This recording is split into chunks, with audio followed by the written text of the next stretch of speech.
I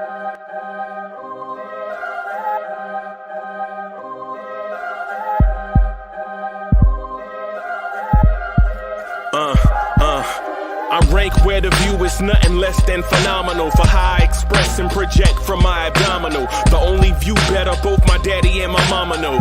No living parents, my sons give me balance. My wife is my serenity, this mic is my identity. The world is foul enough, that's why I write without obscenities. Provoking danger with broken language and spoken anguish.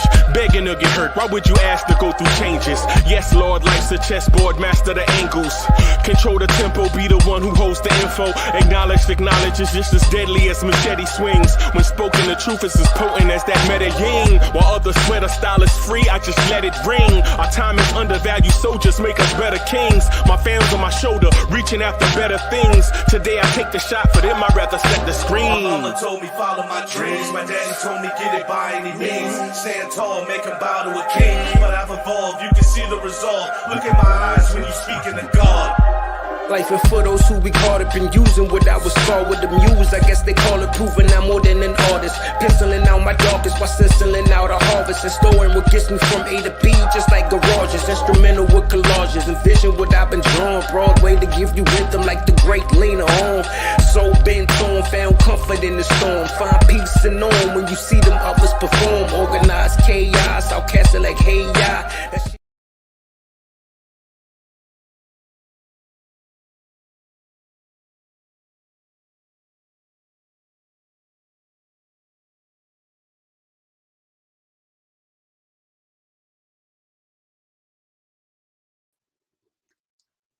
Yo, party people in the place to be. What's good? It's your man's Uncle Freezy.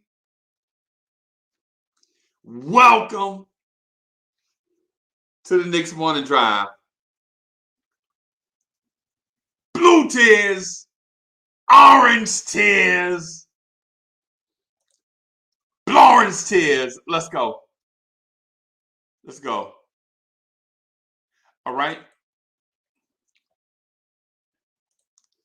The Lakers are up next. And guess what, Lakers? Y'all are up next. Okay? Shout out to the chat. Right? Shout out to Soul Nasty. I see you. White Falcons in the building. Mr. Vince. What's up, Mr. Vince? What's good with you? How you doing? George Jones is in the building. Frank Matos. What's good? What's good, everybody? What's good? This morning, I'm going to try, and I know I'm running a little behind, right? But this morning, I have a bunch of things that I want to talk to y'all about, and I'm going to stick to these topics, bro. There's some things I want to talk to y'all about, and I'm gonna throw these things in here, but we're gonna have some talk. We're gonna talk about this. So get your favorite beverage ready. Right? Get your favorite beverage ready. Get comfy. Because this might take a while, but I have to get these things off my chest. Okay? I have to get these things off my chest. Right? So let's get it. Let's do the tip-off. Let's do the tip-off. But let me get my questions right. I have a misspelled word here. Predict the plan.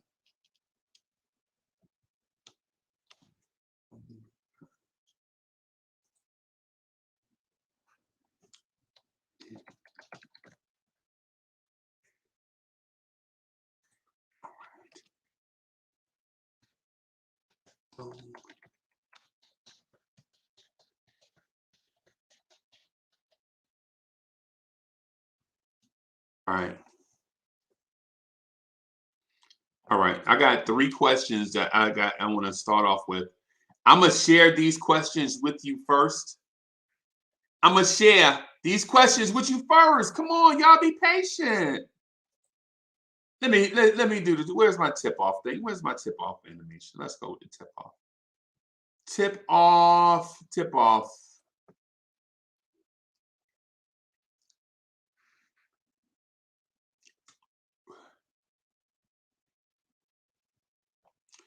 All right, so I got 3 questions, 3 statements, right? My first one is, how good will Mitchell Robinson be, and how much will you pay him? Good question, Uncle Freezy. I think though this is probably 2 questions. Let me divide these into 2 separate questions, right? Instead of 1 question with 2 questions inside. All right. Secondly,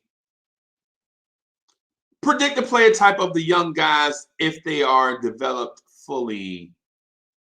Okay. Predict the player type of the young guys if they are developed fully. And third, how long will Tibbs be the coach? Okay, so those are 3 things that I wanted to talk about. I don't want to talk about the Russell Westbrook thing no more. I don't want to talk about the Julius Randle body language no more. It's ridiculously redundant.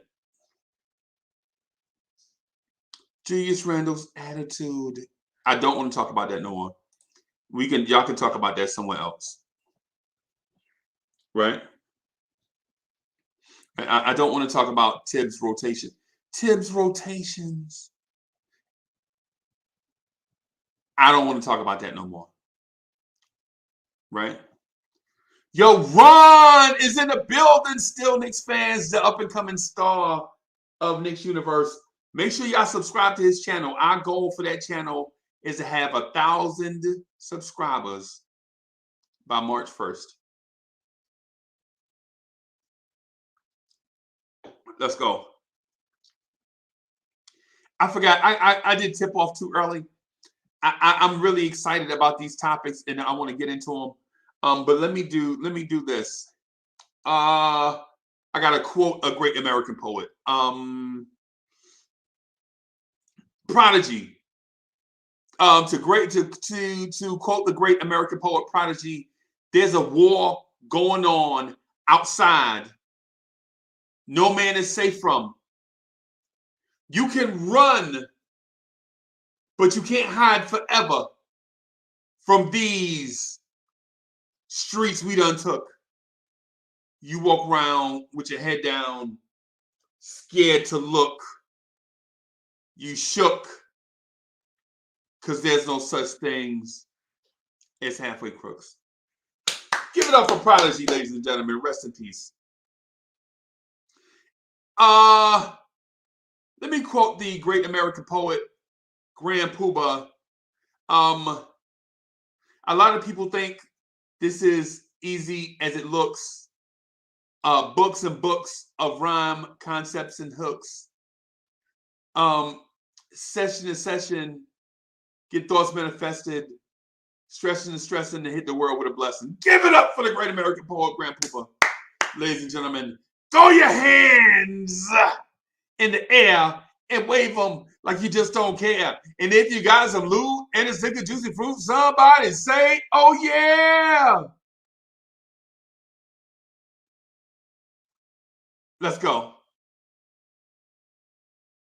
Let's go. All right. I got these things that I want to get to. I actually have about 7 things I want to talk to y'all about. About 7. Okay. I actually have about 7. I may only talk about 3, but however many we talk about, we're going to talk about them in depth. We're going to talk about them smartly. Okay. And we're going to be well informed. Let's go. Let's go. Other thing too, I meant to tell y'all, man, I love y'all, man. The Blorange Tears family, y'all never stop, bro. This is ongoing. This is Lionel Richie-esque all night long. Let's go. If you're part of the Blorange Tears family right now, give yourself a hug, a pound, dap, something. Show your love for Blorange Tears family. Let's go. Let's go. Somebody say, oh yeah.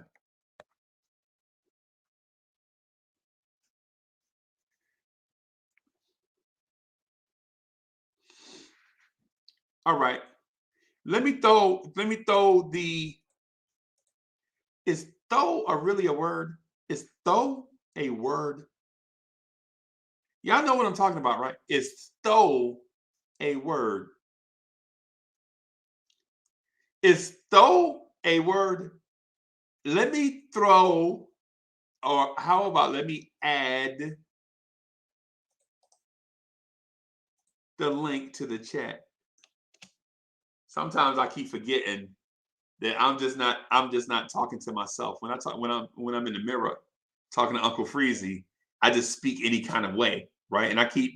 And I'll forget that I can't speak any kind of way because you never know who's watching, right? So I just can't say, let me throw this thing in the chat. Let's go. Julian Blum. Julian Blum, you crazy. Julian Blum. Man, I heard you. You crazy. You crazy. You crazy. Julian Blum, you crazy. Pierre Moy says like, nah, Uncle Freezy, cook Dolo. Oh, you know what? You know I like to cook Dolo, but it's a family affair. Yeah. Anybody old enough to remember the song? It's a family affair. Jamie Peralta's in the building. Danny's mind was good. George Jones is in the building. Let's go. Let's go. All right. So let me. So I threw the link in the chat. I rock the party. Throw your hands in the air. Okay. I quoted a great American poet. And I ain't gonna lie to you. When I the inspiration for the great American poet, I was watching this old school movie, 8 Mile. Right? I was watching 8 Mile. This had to be August. And I heard a song and it reminded me of whatever. Fast forward to, I looked at the lyrics on paper, and the lyrics on paper are amazing. When somebody says there's a war going on outside, no man is safe from, you can run, but you can't hide forever from these streets that we done took. You walk around with your head down, scared to look. You shook, because there's no such thing as halfway crooks. Hey, man, listen. I don't care if you like rap or hip hop or not. At some point, you have to give people credit for their creativity and wordplay. Yo, look who it is! Bim, bim, bim, bim, bim! It's Ron, still Knicks fans. What's good? What's happening, Uncle Freezy? A dude told me with a straight face that Michael Jackson is better than Prince. Again! I don't know why this conversation always comes up, bro. Hey man, listen. You know how it is, man. Listen, Michael Jackson got the stranglehold on the industry, bro. He was incredible, and that's what's gonna happen. But Prince took us somewhere else sometimes. So hey, it's always gonna be there, brother. I don't think it's a fair fight. I think if you said, who is better, Prince or Michael Jackson and Quincy Jones and Teddy Riley, then I think that's a fair argument. Okay, I see what you're saying. All right, okay. All right. I'm with it either way, brother. Yeah, man. Yeah, man. Oh, look, hey, Mr. Vince, Slide the Family Stone. Bim! Somebody from my generation is in the building. Let's go. Let's go. Somebody from my generation is in the building. Let's get it. When you say Sly and the Family Stone, Fifth Dimension, Jackson 5, oh boy, here comes trouble. Here comes trouble. Let me get the intro ready. Let me.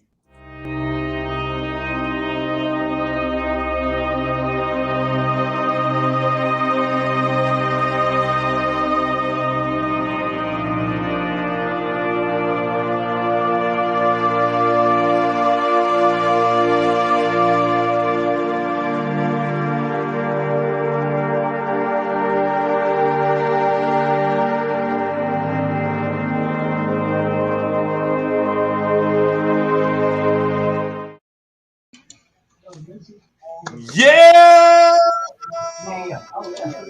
they call him the ghetto intellect. I call him friend. You can call him what you want. How you doing this morning, boss? I think the people are mad at me. I didn't know Chuck Allen said it first, and I kind of was just I've been seeing the rumors, so I said Westbrook, man. I like it. You know, I don't want to jump in too soon. I want to follow the protocol, but I like it. I like the idea of it. Because I got some topics that are going to be way better than that, right? I got some topics that are going to be way better than that, and they're going to be better than that. Not because I thought them up, because these topics are going to force us to think. Hey, Ron. As Knicks fans, so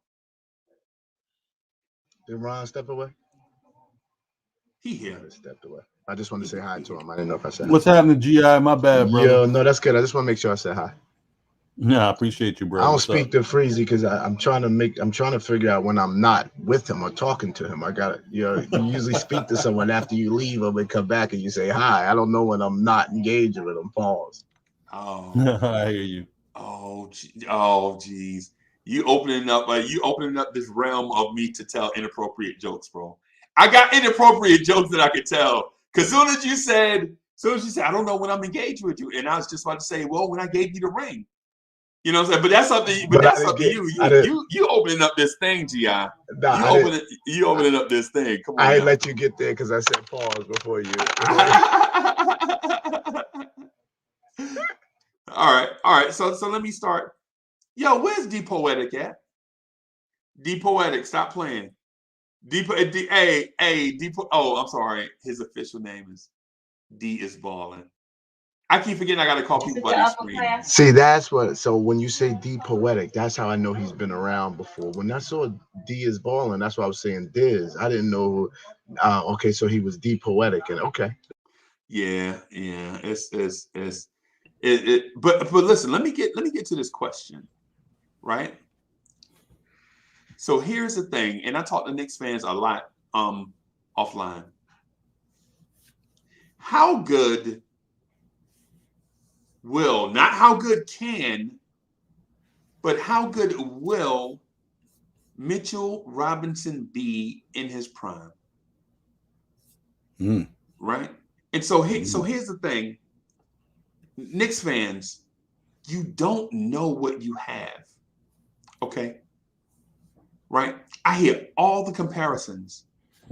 People are telling me, and listen,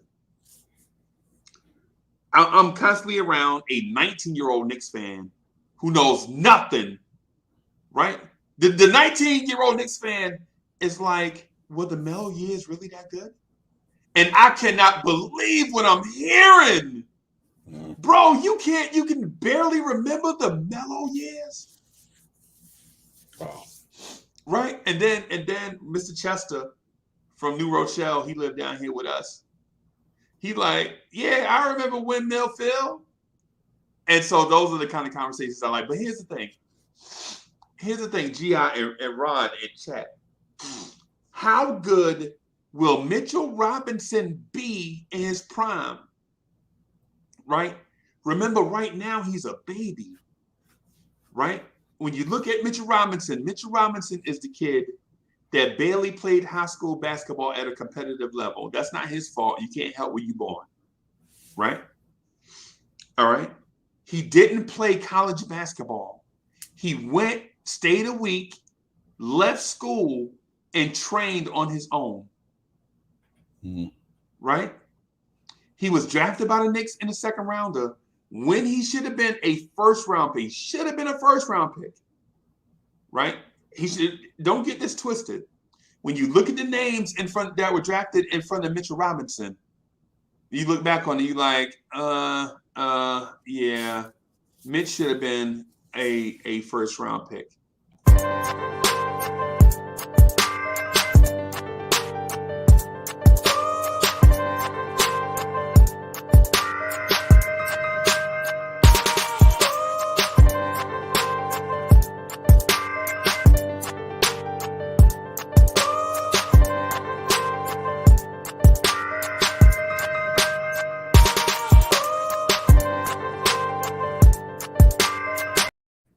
Bro, these intro beats be fire, bro.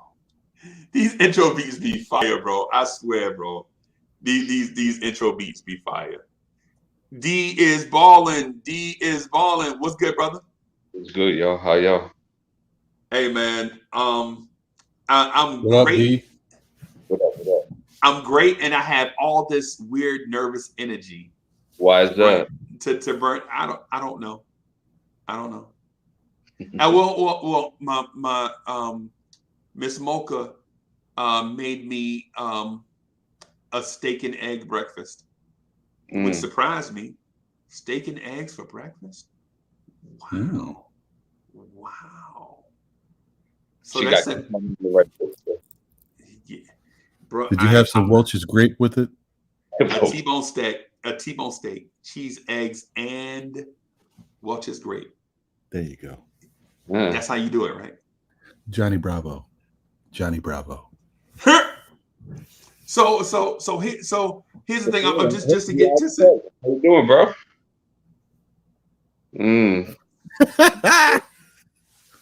So here's the thing. I'm gonna ask y'all. I already know my answer, even though I talk to myself in the mirror. You know what I'm saying? But listen, how good will Mitchell Robinson be in his prime? And the comparisons are, and listen to Mr. Chester told me, Mr. Chester said, Mitchell Robinson in his prime will be better than Marcus Camby. Okay, I can dig that. Young fella tells me Mitchell Robinson is not as good as Rudy Gobert. And as a matter of fact, if you wait a couple years, you can draft a guy better than Mitch, maybe in the late first round, if you wait a couple years. Right? Here's my stance on it. And I'm going to throw some factors out first. Right? Factor number one, right?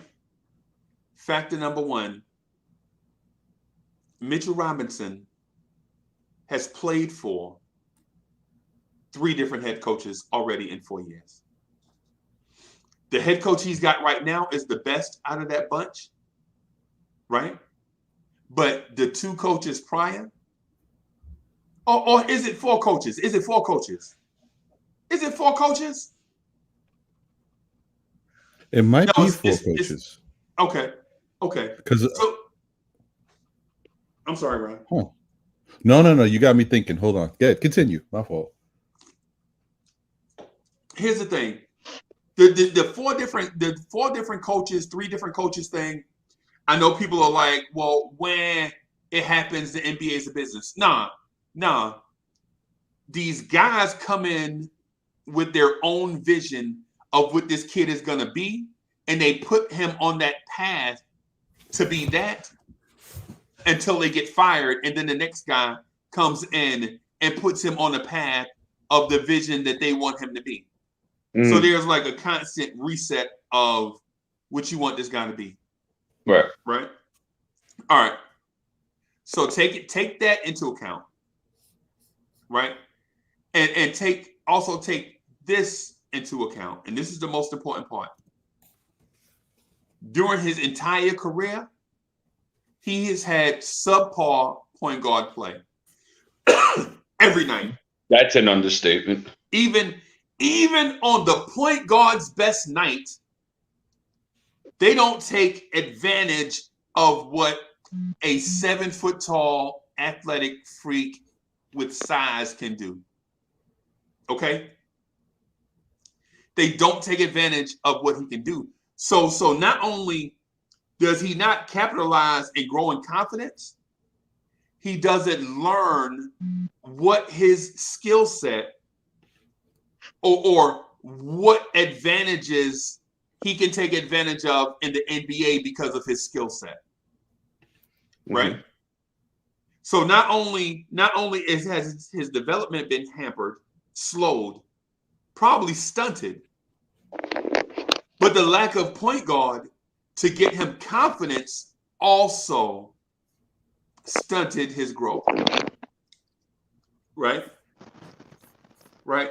And now here is the kicker. Here is the kicker in my mind. When you don't win as a young player, you develop all the bad habits in the world until you start winning. So you don't know what a winning play is. You don't know. Hit me out on this, GI. Right? You don't know what a winning play is until you win. Right? People will say, well, he doesn't make winning plays. Well, he doesn't make winning plays because the team hadn't been in enough position in a position to win enough times. Right? So with all those things I said, I put all those things out there on the table about Mitch, right? And shout out to Andre Bryant, shout out to Soul Nasty, Pudge Nice is in the building, Original Great Minds, David Parker, I see you, Rich Boy, what's good, Bodega Wi-Fi, what's happening? We see y'all. What I'm telling y'all right now is this. If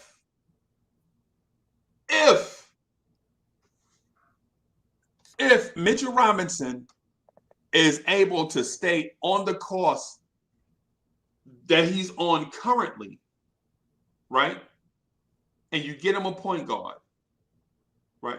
And in the current path, I'm talking about playing almost 30 minutes a night on a team that's semi-competitive. If you add a point guard to Mitchell Robinson, if you add a point guard to Mitchell Robinson, I'm here to tell you that let me say this. I'm gonna just add this one thing. If we are able to get Mitchell Robinson any semblance of touch on his free throws, if we can get Mitch up to about a respectable percentage for, okay, so the gold standard for a big is 70% in my mind. If your big is shooting 70%, your center is shooting 70% from the free throw line, hey, you got an elite one, right? Mm-hmm. But if we can get Mitch up to about 65, 66% from the floor, mm-hmm. I'm here to tell you that Mitchell Robinson can be an all-star starter at center. And here's why. Here's why. The hardest two parts of his game he has in spades. The easier parts of his game, you hadn't explored it because bigs need point guards to get them the ball. So the hardest two things for a big, aside from staying healthy and shooting free throws, is offensive rebounding, right? Offensive rebounding from your starting center. I've seen nights where Mitchell Robinson has had 5, 7 offensive rebounds in a game, right? I'm here to tell you that if the Knicks get a point guard that's adequate, not even, he don't even need John Morant. He doesn't even need Chris Paul, right? He doesn't even need a Kyle Lowry. But if you get Mitchell Robinson an easy one. If you get him a Goran Dragic, Mitchell Robinson will average 14 and 11 the rest of the way. If the Knicks get Goran Dragic today, Mitch will average 14 and 11 easy. And if he gets the free throw thing together, Mitch is 15, 16. Mitch will look like Jarrett Allen. What's the difference between Jarrett Allen and Mitchell Robinson? I think Mitch has softer hands. I think Mitch in the open floor is a better athlete. I'm not saying he's more explosive vertically than Jarrett Allen. That's not what I'm saying. But you never know. But if you swap point guards, if you give Cleveland to Kemba Walker with Jarrett Allen and give Mitchell Robinson, Darius Garland, do you think you see a better version of Mitch? Is that a fair question? Yeah. So D-Boy, do you think that's a fair question? So before I answer, right? So let me get this right. So your stance is that with the right players around him, a good point guard, right? Doesn't have to be superior, doesn't have to be a superstar, a good point guard, right? Right. Better development around him. You feel that Mitch can be a top 5 center in this league easily. How many centers make the All-Star game? I'm just asking in general. 4? I think, well, let's put it in contention because don't forget it gets skewed because they want a lot of perimeter players and stuff like that. And injury replacements and a whole bunch of stuff. Go ahead. I say about 4 or 5.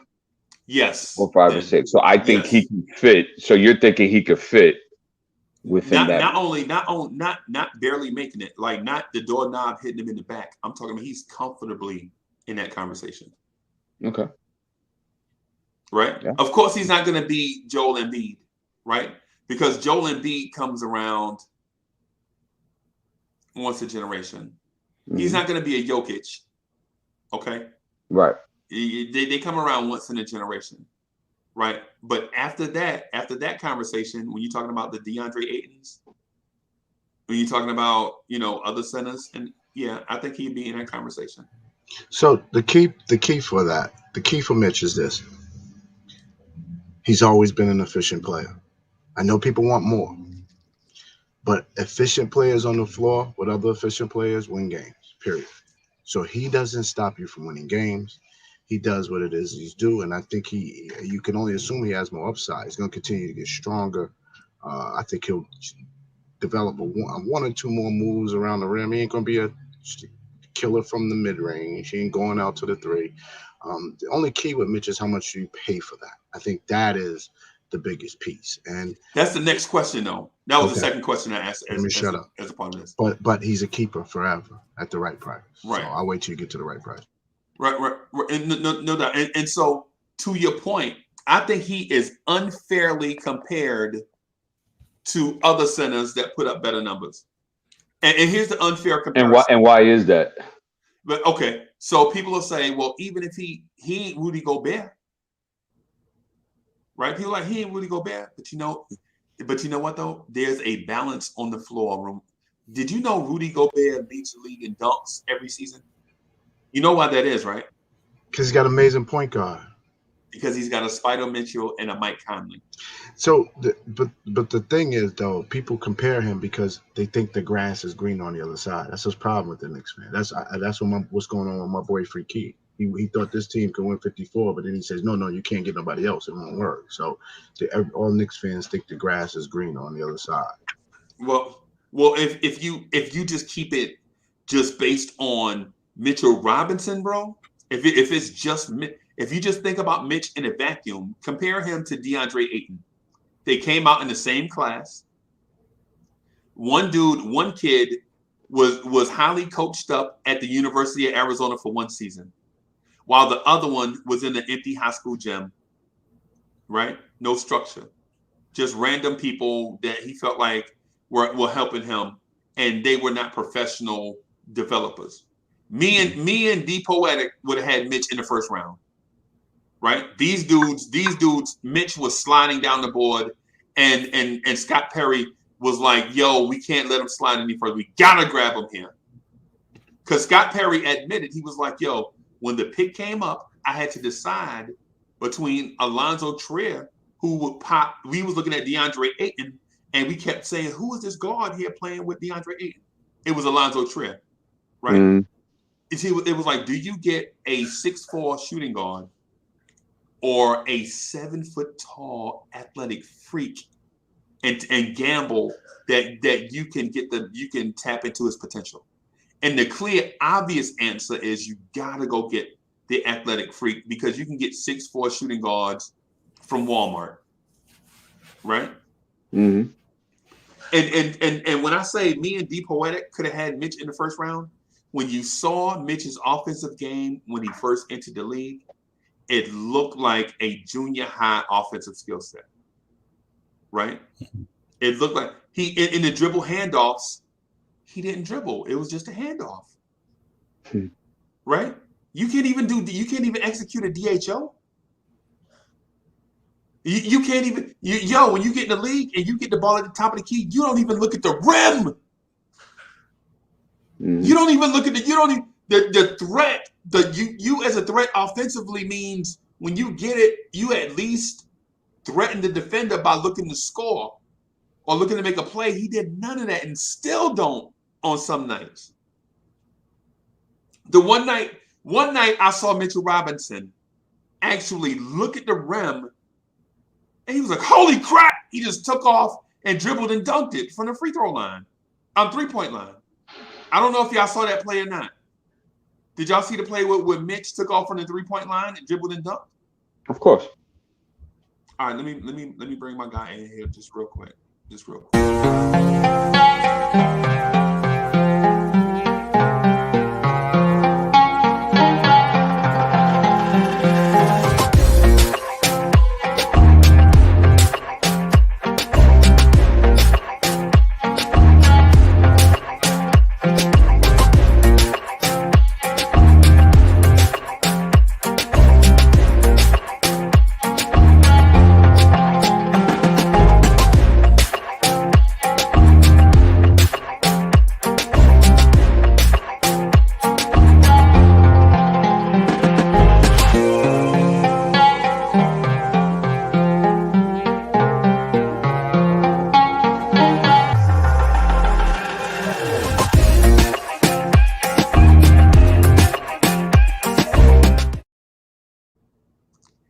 Danny Landis is in the building. What's good?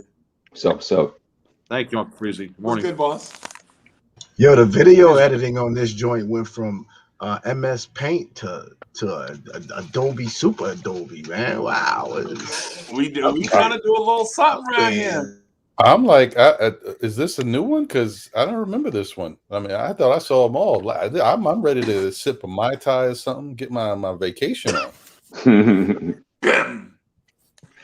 So to get back to Mitchell Robinson real quick, I wanted you guys hit on something about Utah having guards to get him the ball, right?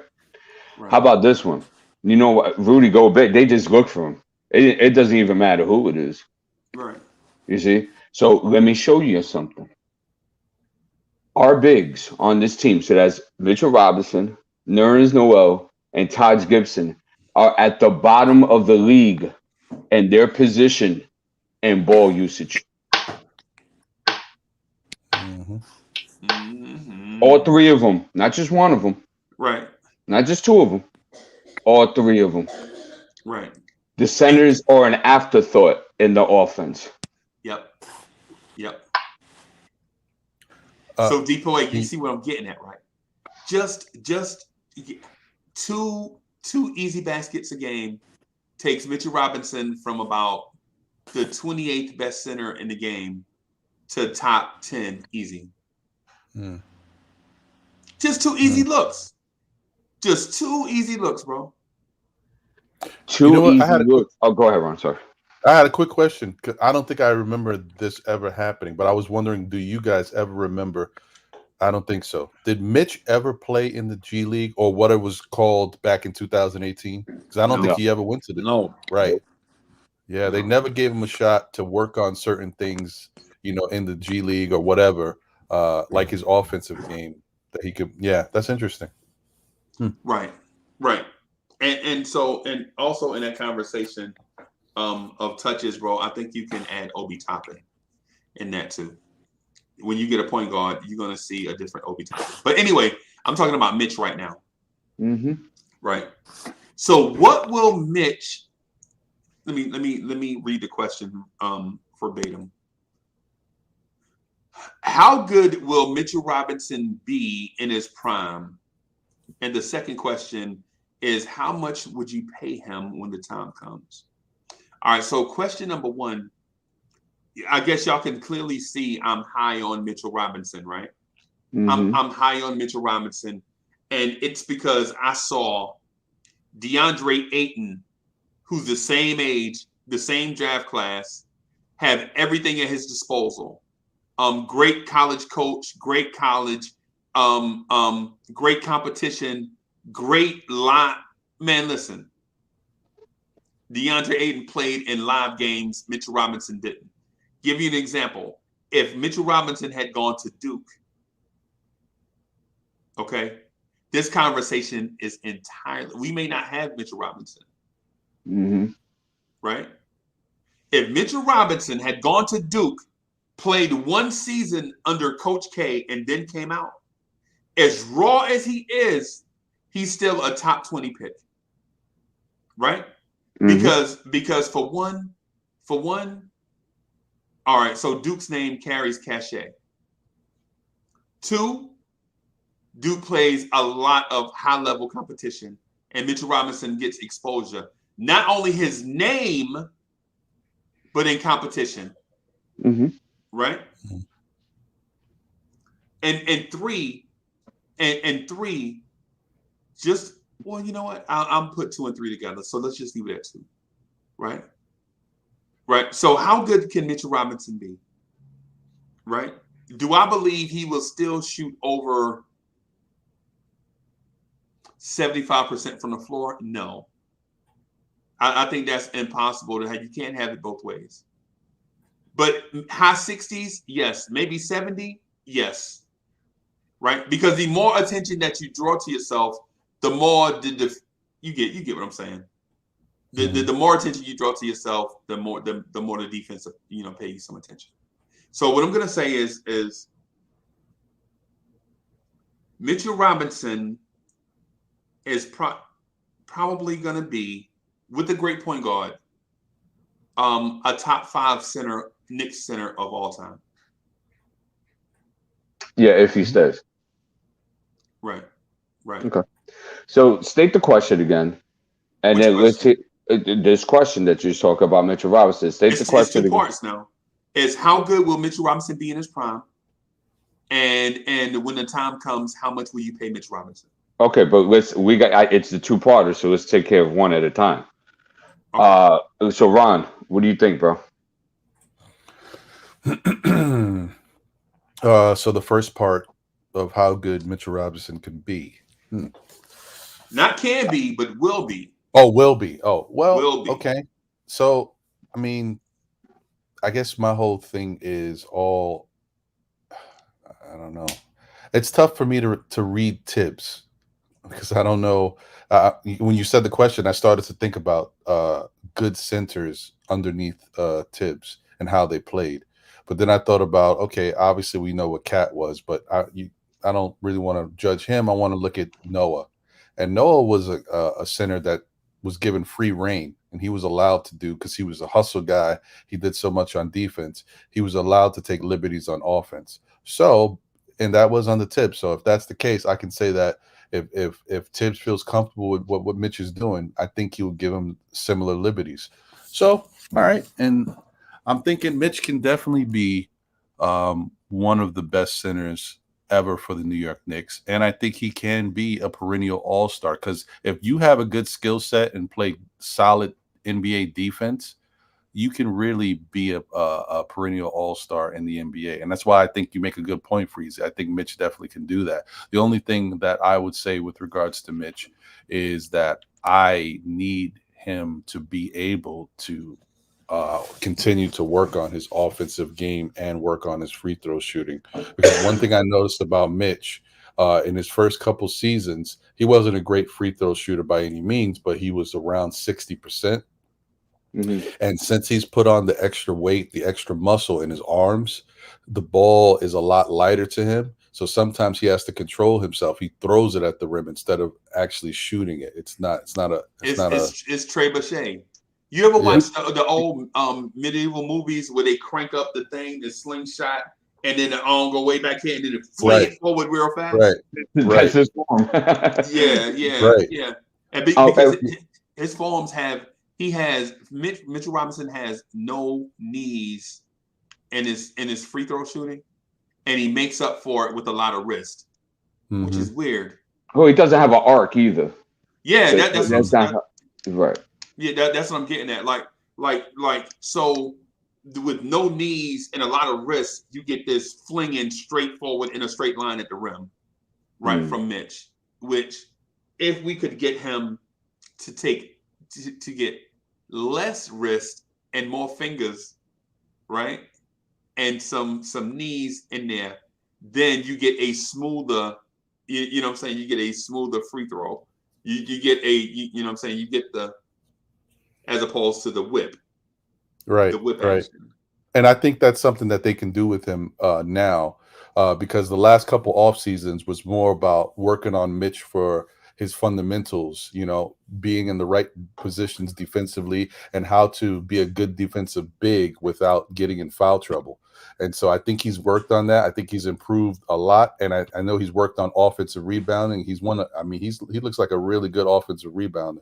So now I think you can transition into working on free throw shooting and the form, because he's starting to be used more. So now it matters. So I think, I definitely think I agree with that.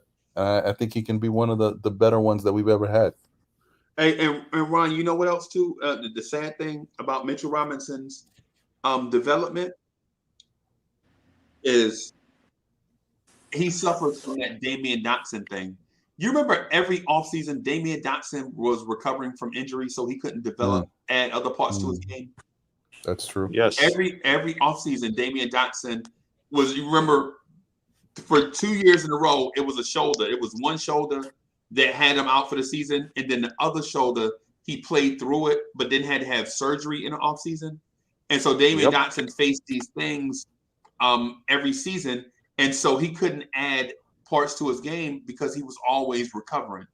And I think that's what's happening to Mitch too, whether it's your broken foot, your broken hand, your ankles. Remember Mitch's first 2 seasons, it was the ankles. Remember that? Right. Yeah. Right.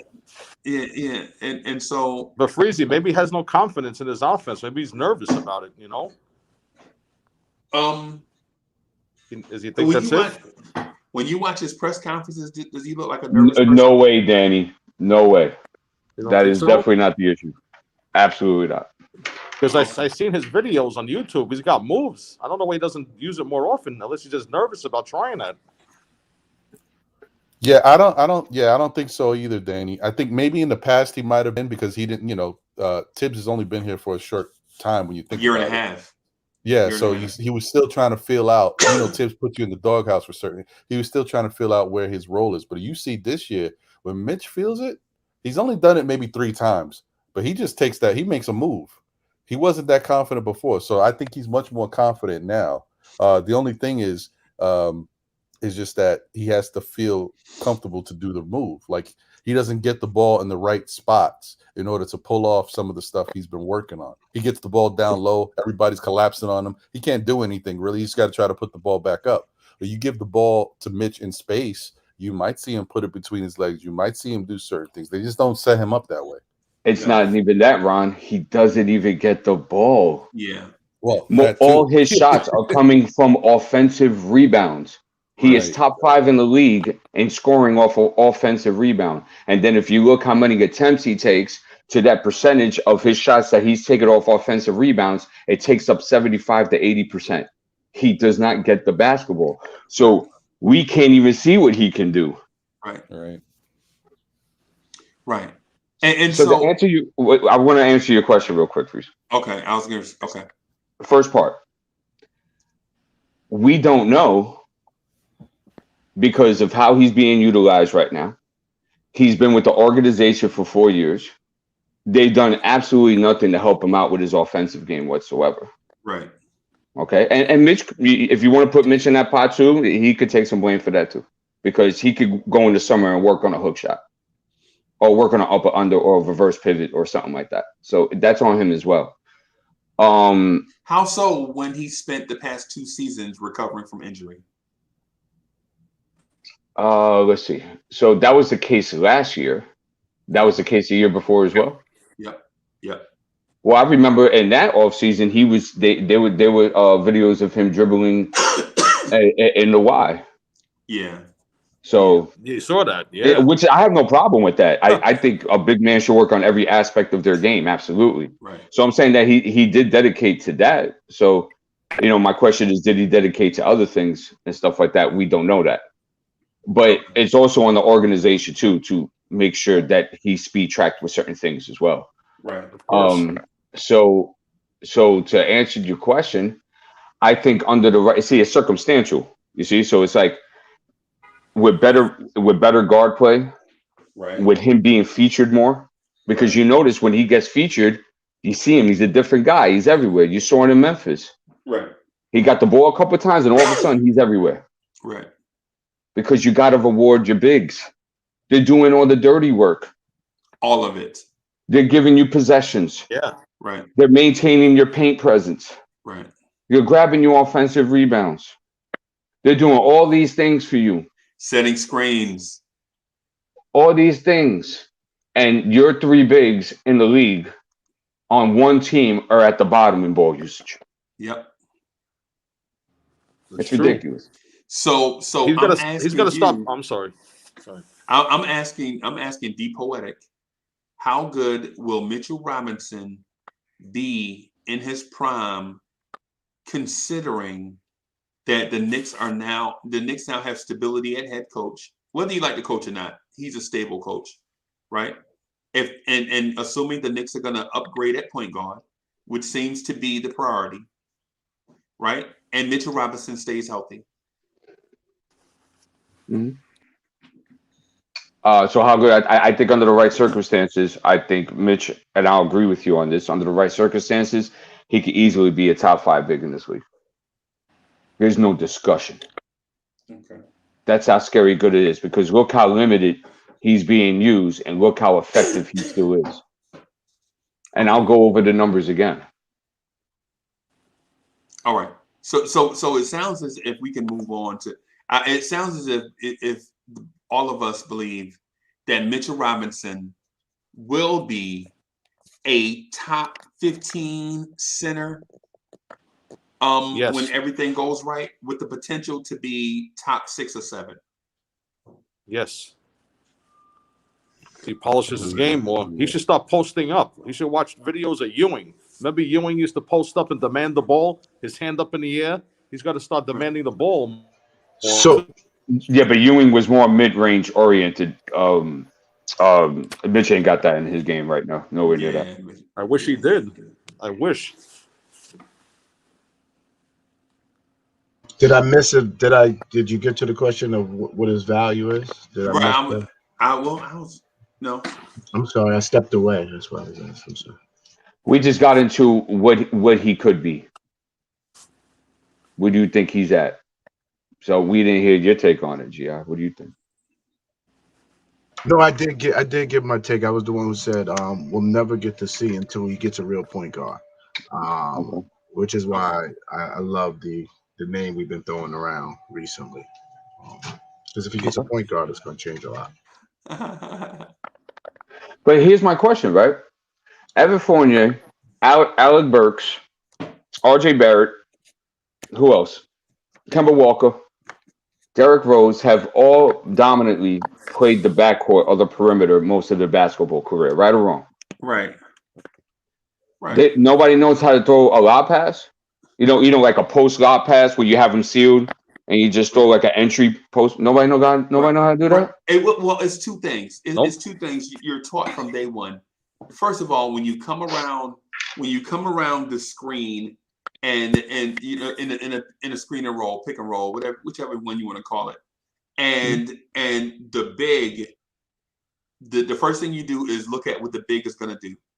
So if the big does two things, if he freezes, if he pauses, or drops back, you shoot it. That's as simple. That's the rule.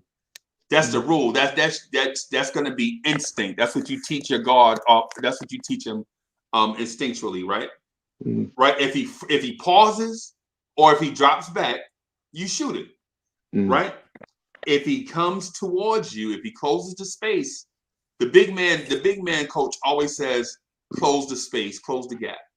Right. So if he closes the gap, then you, as a pick and roll ball handler, throw the ball to the opposite corner backboard where your big gets it for the lob or catches it and dunks.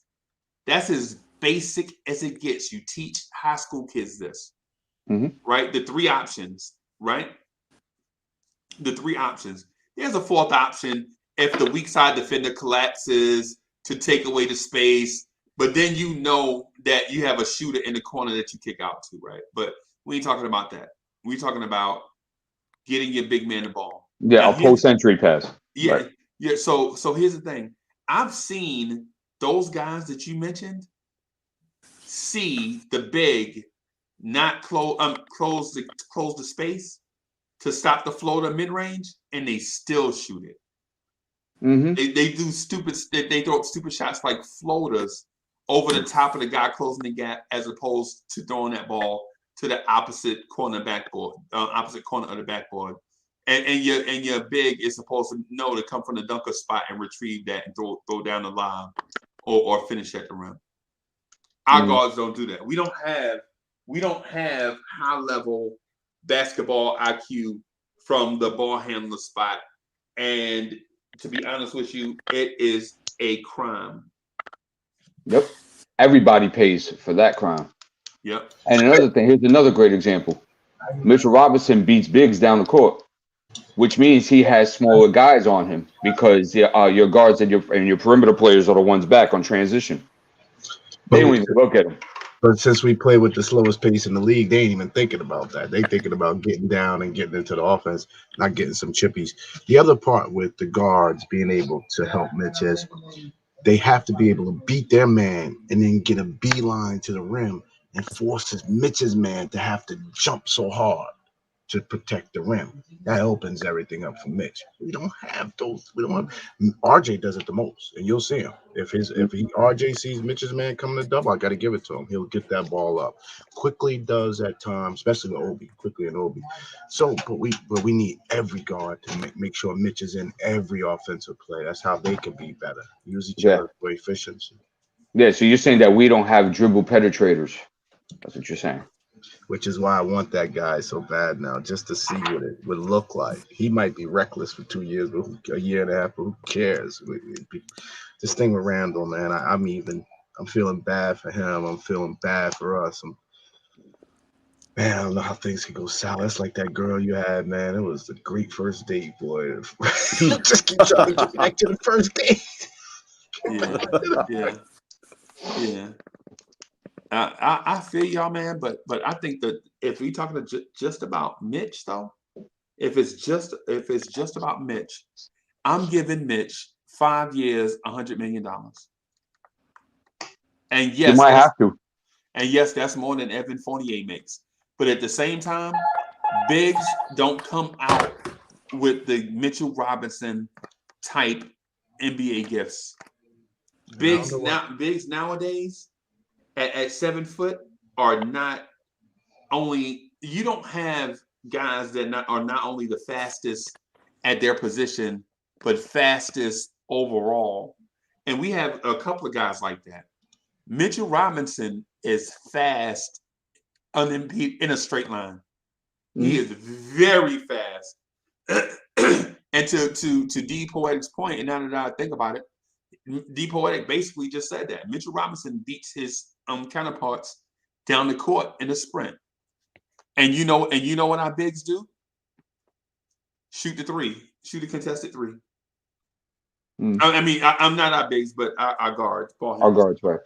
And check this out, Freezy. 5 years, 100 million. You might have to do it because I think teams see a lot of value in him.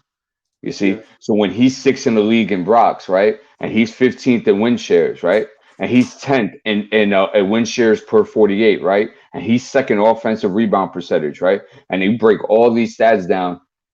He's 5th in block percentage. He is extremely valuable to your front court of any team that you're trying to build to have success in this league. Right. Point blank final. Right. No doubt. So you have to pay him. Right? Ron, how much are you paying him?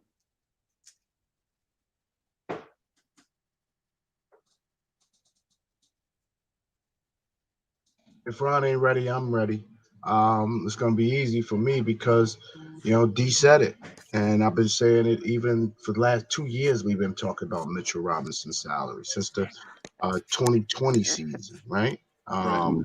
When he got hurt, when he gets hurt, we start worrying about what's his value. Since you started this channel, please. So I've always said, and D just hit on it. The market, you allowed him to go to unrestricted free agency. The market will dictate what you have to pay Mitch. I believe that number is going to be $5,100,000. Me too. As well. I'll try a 580, 590, but I know it's going to be 500. I think that's what his offer is going to be. I think it's going to be 585 is what the street is going to offer. Now is your 5th a player option, or is it the full 5? Player option don't matter to him. You mean team option? Do you mean? Yeah, you know what I meant. Team option. Right. If you give him the high numbers, there you go. Now you're negotiating. Yeah. You guys are good at this. Yeah. Shit. You guys are good at this shit. If I give you the extra 2 or 3 million over every other team, then the option is going to be mine for the 5th year. Absolutely. I like that. Because you have to create flexibility just in case. You never know. I mean, it's not even about him being so great. He could get injured. You could pick up somebody along the way that all of a sudden they're battling, and now I have this flexibility. There you go. There's the answer. Now, can we not? Here's what problem I have, especially speaking to you smart people in the morning. The shit we say, stuff we say, my goodness, sorry. The stuff we say makes so much sense. How come management doesn't do it? How do we say it makes sense? Right. Yeah. And the reason being is sorry to cut you off, D-Poet, just to answer. No, I was good. But the reason why is because there's a war going on outside no man is safe from. And you can run, but you can't hide forever from these streets that we done took. You walk around with your head down, scared to look. You shook. But but there's no such thing as halfway crooks. That's what I've been getting at with a lot of people. If you're going to rob them, you got to bring it all. Right. You can't prep the role. You can't pretend to be something you're not, is basically what Prodigy was getting at. And your front office is pretending to be something that they're not. And D Poetic and I spoke to the same point Monday. Like, we halfway here, we halfway there, but such and such said we might be such and such. You remember how we said the front office is splintered into the 3 groups? The group that supports Tibbs and Randall, the group that says all these pieces we're putting in place are just assets for a trade for a superstar, and then the Whitney Houston group that believe the children are the future, and then the group that is looking for the crown gem, burn it to the ground, finding it. It's 4 different things. But the thing is, when you're 4 different things, you're not one thing, right? Mm-hmm. Yep. That's what I'm getting at. Like me and my man had this conversation, and I know he must have been high or something, and I must have been stupid. But he was like, yo, what is Neapolitan ice cream? And I was like, I don't know. What is it? Yeah, anybody in here ever seen Neapolitan ice cream? The ice cream is like all these different flavors. I'm aware. What? It's like coleslaw. What is coleslaw? Anybody ever try to figure out what coleslaw is? That's the Knicks front office. What is this? They showing black people potato salad. That's for sure. Well, yeah. So but that's the reason why, Gian. That's the reason why Mitch don't have money yet, right? Because they're trying to figure out how to negotiate down on Mitch when they know Mitch is valuable. And how I know they know Mitch is valuable is because you hadn't heard ever heard Mitchell Robinson name in trade rumors. Right? You heard everybody, yo, man, listen, a rumor just came out by Mark Berman said the Knicks were dangling RJ Barrett to the Toronto Raptors to move up so that they can get what's the rookie they got? Scotty Barnes. Yeah. The Knicks were enamored with Scotty Barnes and was throwing everything at Toronto, and Toronto just didn't bite. They didn't want to take on not RJ Barrett, but the RJ Barrett and the contract negotiation thing. Not only would they have traded away Scotty Barnes, right?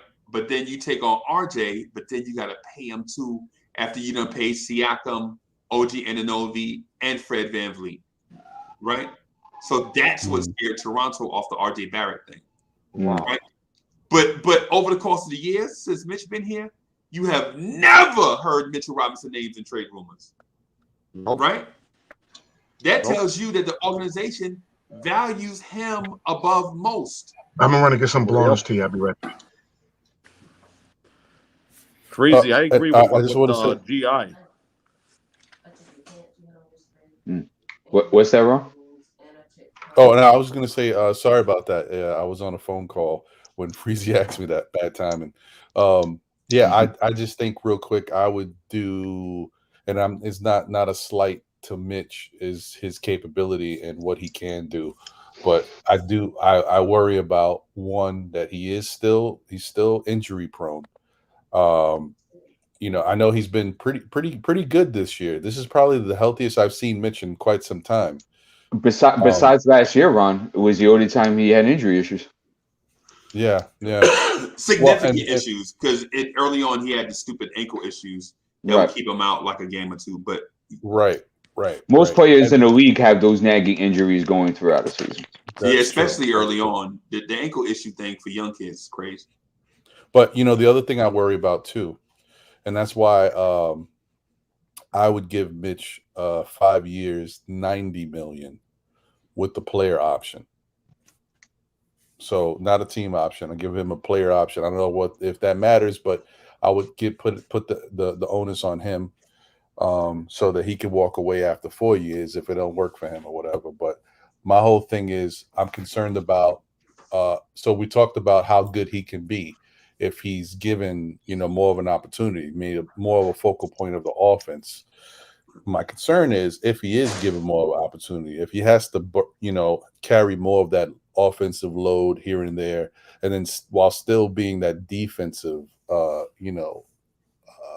foundational piece for us, how will that affect him in his body? Can he hold up to all of the wear and tear from being a lot more active on offense and still being as active as he is on defense?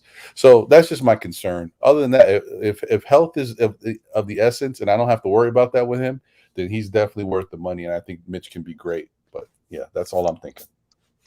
Okay. Interesting. Next topic. Okay. We love Mitch. Yeah. Conclusion. Yeah. Basically. I agree with GI. Westbrook. I want Westbrook too, to be honest. Then, all right. And so the next question I had is predict the player type of the young core. Predict the prototype of the young core if they are developed fully. And I want to start this with Quentin Grimes. Okay. So if Quentin Grimes is developed fully, what NBA player comp or what player can you compare him to? If developed fully, and this is, and listen, everybody watching, this question or request is based on Nirvana. Everything happening right. The coach stays in place for 4, 5, 6, 7 years. My man goes away to the summer, comes back with a new skill, and the team is winning. So the perfect storm. In a perfect storm, how good will Quentin Grimes be, and what player can you compare him to? Could I jump on this first? Of course. All right, because I gotta make another phone call. Damn it, work never stops, folks. The work never stops. Anyway, Dang it! I already plus I've already pretty much can see who I think Grimes could be. I'm not saying that's for certain, but to me, if Quentin Grimes was able to get to full development and be a focal point of the Knicks offense whilst continuing to improve and do what he's doing on defense, I look at him as a baby Klay Thompson.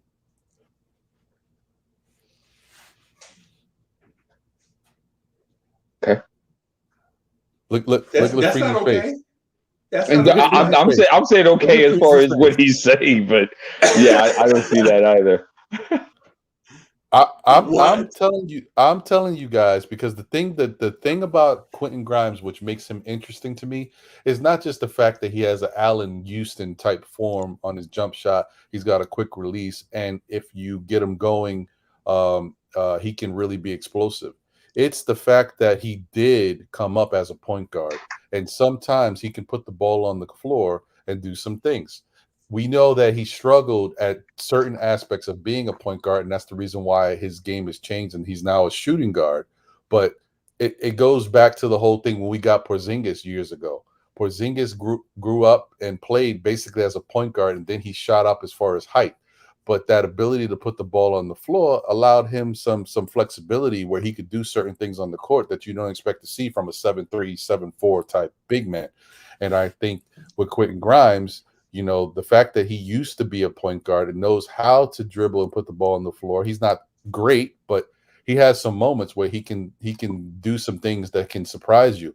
And the more he gets featured and the more they have to play up on him, he can easily get past his man and get to the rim. He's got enough dribble to do that. So I think that's a type of guy that can average in the 20-point range. Wow. And I think his defensive prowess is just going to continue to get better, because the key thing about Quentin Grimes, which I think a lot of fans don't think about, I personally didn't think about it when I started watching basketball, is the ability for these guys who play good defense to come into the league, and as they keep playing, they start to know the tendencies of everybody they play. So once Quentin Grimes goes through the league and starts to really understand these matchups and all what guys like to do against him, he is going to become even that more dominant on the defensive end. He hasn't got there yet. He needs some time. That's gonna be down the line, maybe a year or two before he gets to run through the league and see what people like to do. But once he gets that, I think he's going to be one of the better defenders at the perimeter position. Probably one of the top 5, top 10, whatever. That's how good I think he can be on defense. Wow.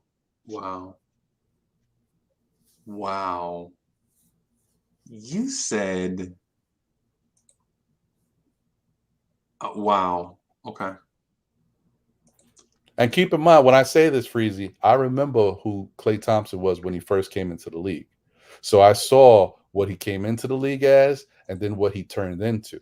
Obviously, there's a lot of work in between. But yeah, I'm just saying, I could see it.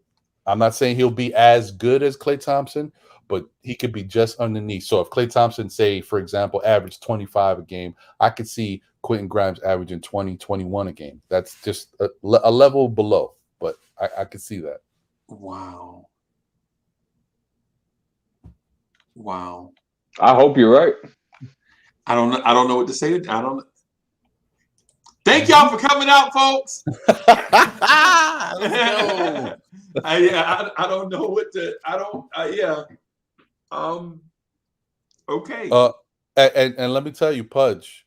Just real quick, Pudge Nice says that Klay can't defend like Grimes. You see, Clay's been hurt a long time, bro. Klay is a good defender. Don't do that. Klay is a really good defender. Klay Thompson in his prime is an elite perimeter defender. Period. Let's establish that. Not good, not great, elite.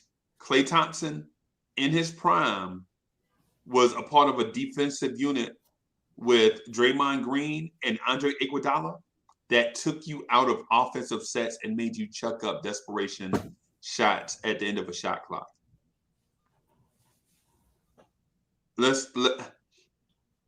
If you think this is cap or BS, go back and man, look, it's not even whatever. Whatever. Aloe Wise said, "I got to know the ledge." Nice.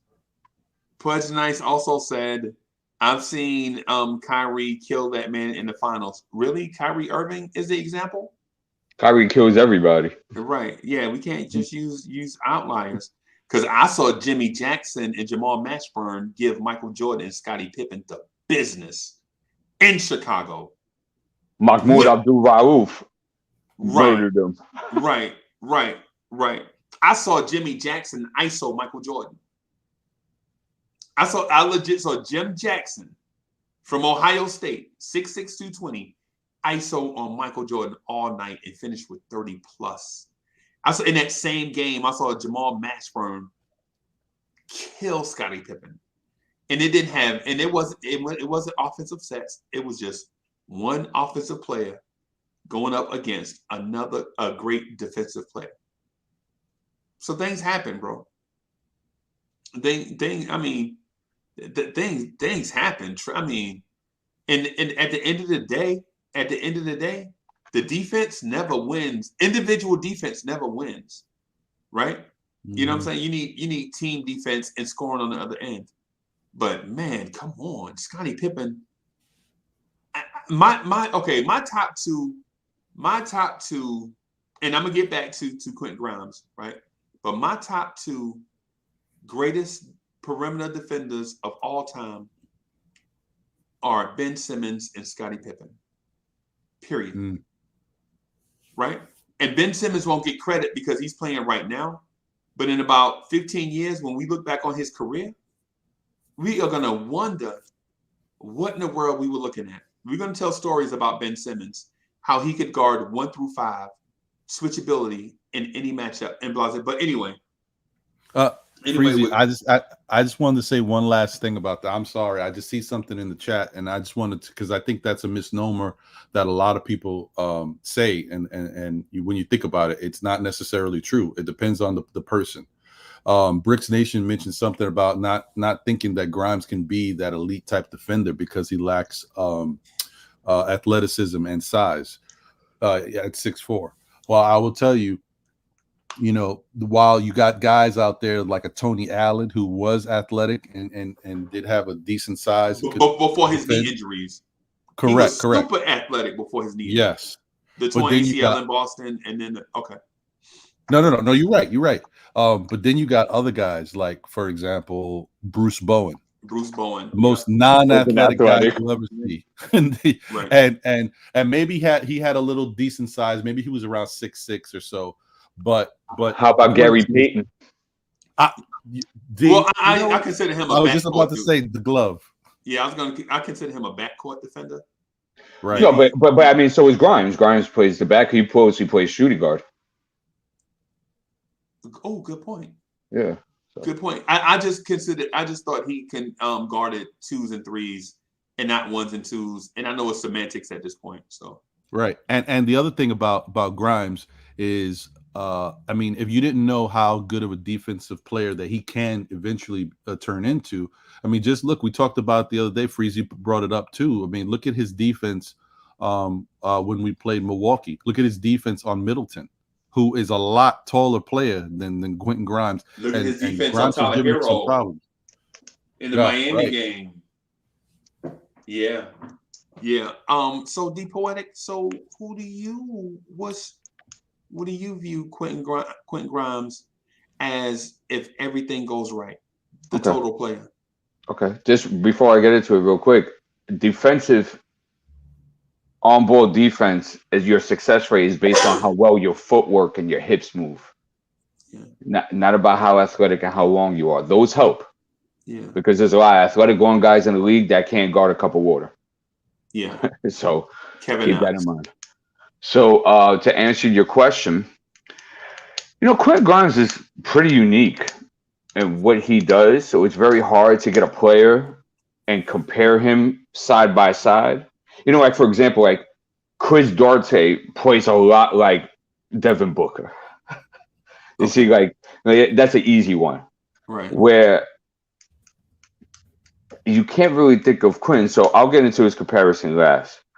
But as far as what he could be, I think that Quentin Grimes can be a very serviceable, important part of your rotation. Right. That in the right circumstances, he can average anywhere from 14 to 16 points a game consistently and shoot 40 to 42% from 3 and play you some good darn defense, which is valuable. You must have something like that on every roster in the NBA. Okay. So perennial all-star, I think that's a little bit of a reach at this moment because he does have a lot of things to develop. I think he's very maybe two-dimensional on how he attacks the basket and attacks the game. But regardless, his skill set is much needed nonetheless. Comparison, I think, and y'all going to think I'm crazy because it's hard, and it is the only thing I can think of. I think he's a smaller, better version of Rick Fox.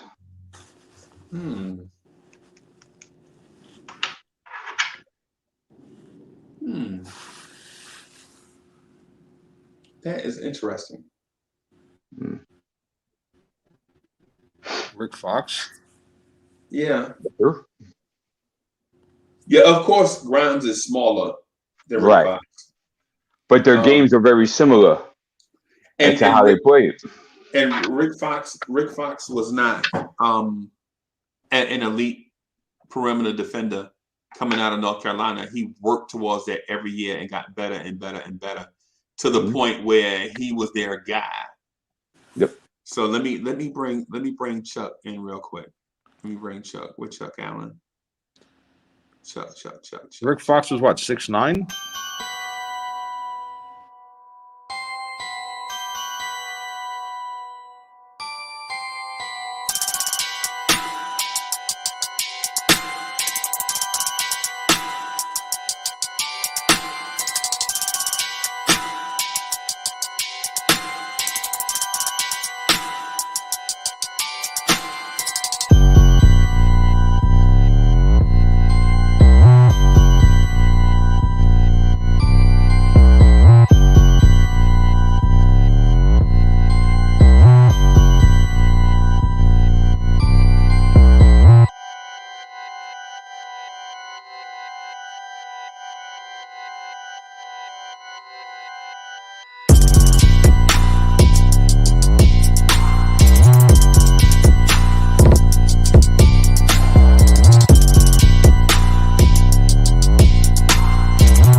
boy.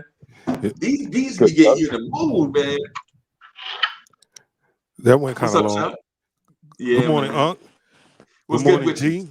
You. It's good, Chuck. I'm good. I came to act the fool this morning, and say a bunch of stuff that probably gonna piss a lot of people off. I hear y'all talking about Quentin Grimes. He's either going to be Josh Hart or Rajah Bell. Rajah Bell. Whoa. Wow. That's No wide. upside, Chuck. That's well, you think he'd be that 12 point, 13 points per game scorer, good defense? I think that's what he's going to be.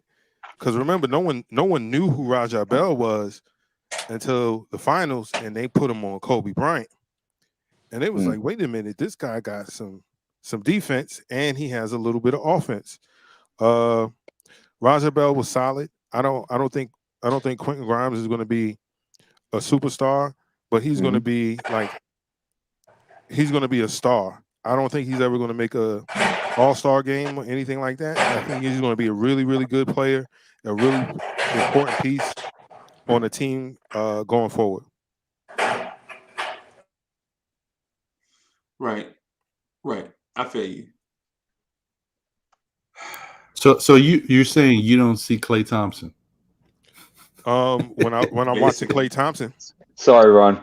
We love you, but no. I definitely see Klay Thompson when I watch the Warriors play, for sure. Wait, but see, the thing is, Freezy said at peak development, at the best possible Nirvana. case, the best scenario, Everything Nirvana. go right. Correct. Right. His ball handling will have to go to a different level. Do you think there is potential there? His ball handle? Yeah. He's a puppy, of course. All right. So I'm gonna take what you said and do my comp. And I don't want to defend it. I want to say it and then move on to Miles McBride, because my comp is going to be ridiculous and y'all are probably going to laugh me off the panel. Okay. Right. So here's my player comp for Quentin Grimes. Marcus Smart. If everything goes right, Marcus Smart. You already talking about Miles McBride? Let's go. And so here's the thing about the Marcus Smart comp with Quentin Grimes. The reason why I say Marcus Smart is because of more than defense and more than a little offensive playmaking sprinkled in. Both of these kids are tough. I'm talking about TUF, right? I'm talking about the type of player that not only wants to get it on, but wants to get it on all 4 quarters, all 48 minutes, all 82 games, right? The dude that get under your skin and make you just want to punch him in his freaking face, right? I looked at Tyler Hero. He knocked Tyler Hero down, and Tyler Hero looked at him like he legit want to drive a rusty metal spike through Quentin Grimes' heart, right? And for me, that's a W. Our rookie getting a Miami Heat player to be outside of themselves when the Miami Heat is known for being mentally tough. I'll take that, right? But here's the thing. Quentin Grimes has a 3-pointer that Marcus Smart doesn't have. Right. So does that make Quentin Grimes better than Marcus Smart? Of course not. Yeah. What? I said, of course not. And Chuck said, yeah. And I said, Right. yeah. Okay. Yeah, I'm gonna say yeah too. Wow. Current Marcus Smart, not prior to. Marcus Smart can guard 4s in this league, bro. And he could run your offense. Ask Julius Randle. So the thing is, D made a point. Good point. Good point. Right, but see, the I problem is when I don't mean to cut you off, Freezy, but the problem is I think I'm too deep into your question. I'm not thinking about Quentin Grimes right now. I'm thinking about Quentin Grimes at his best. At his best. That's why I keep thinking that way. Okay. Quentin Grimes at his best, in my opinion, is better than Marcus Smart right now. Oh, at his best. Okay. Yeah. That's what I was but he was definitely there. Definitely. Right. Because to me, Quentin Grimes' number one trait is not even his defense or the 3-point shooting. It's toughness. The kid is tough as a Waffle House steak. And trust me, I get Waffle House steaks every day. He know they tough, right? Roof Chris, sir. Oh, I'm sorry. You got bread now. I'm sorry. Come on, man. You know he wears bow ties. I'm sorry, man. Who is Uncle Freezy to downplay my mans like that? But he would never get a steak off of some random exit on a New Jersey Turnpike. It's always Ruth Chris, my man. So, but yeah, I think Quentin Grimes, not in his prime, but fully developed, is a better version of Marcus Smart. About the same size, right? About the same size. Scoring wise, yeah, absolutely. But until Grimes is able to guard fours and initiate your offense like Marcus Smart does, so I guess if you break it down to categories like that, yeah, he would definitely be he's already a better shooter than Marcus Smart. Right. And I think he could explore more on his offensive game a lot more than Marcus Smart. I think he's a better passer than Marcus Smart is right now, just in limited opportunities. I think he has better passer vision. I think he sees plays develop better than Marcus Smart. If Marcus Smart saw plays develop, he would be Boston's point guard of the future. I won't argue with you on that. What you thinking, Chuck? Am I off base?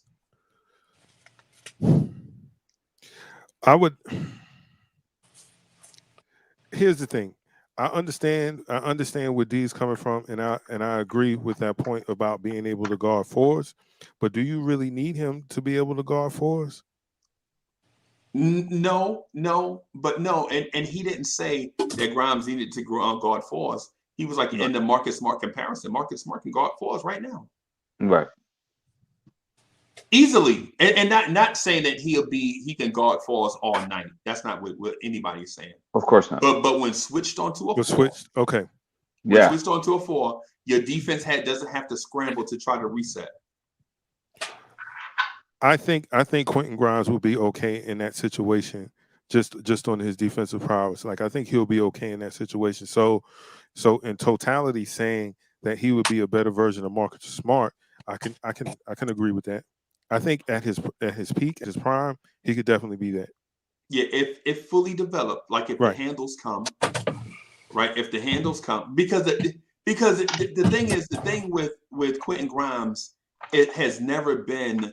Does he have the skill to do things? He lacks explosiveness. Mm-hmm. That's his thing. That's the reason why he can't play point guard in the NBA, because he's not quick enough, doesn't have the twitchy thingy that you need in today's NBA to do that offensively, right? Well, but to his credit, he does take those same skills and use them, and I think he'll be an elite defender. Yeah, but I think about Quentin Grimes too that's stopping him from running the offense more or having the more ball in his hands. It's just that he can't dribble and do something after 3 dribbles. Right. See, where so you don't really need that twitchy speediness because Malcolm Brogdon is like a turtle and he gets wherever the hell he wants. Because he's strong, though, bro. He's Hercules at point guard. I hear you, but I'm just saying that it's not necessary. I mean, Grimes ain't no rail either. He ain't no string bean either. No. So no doubt.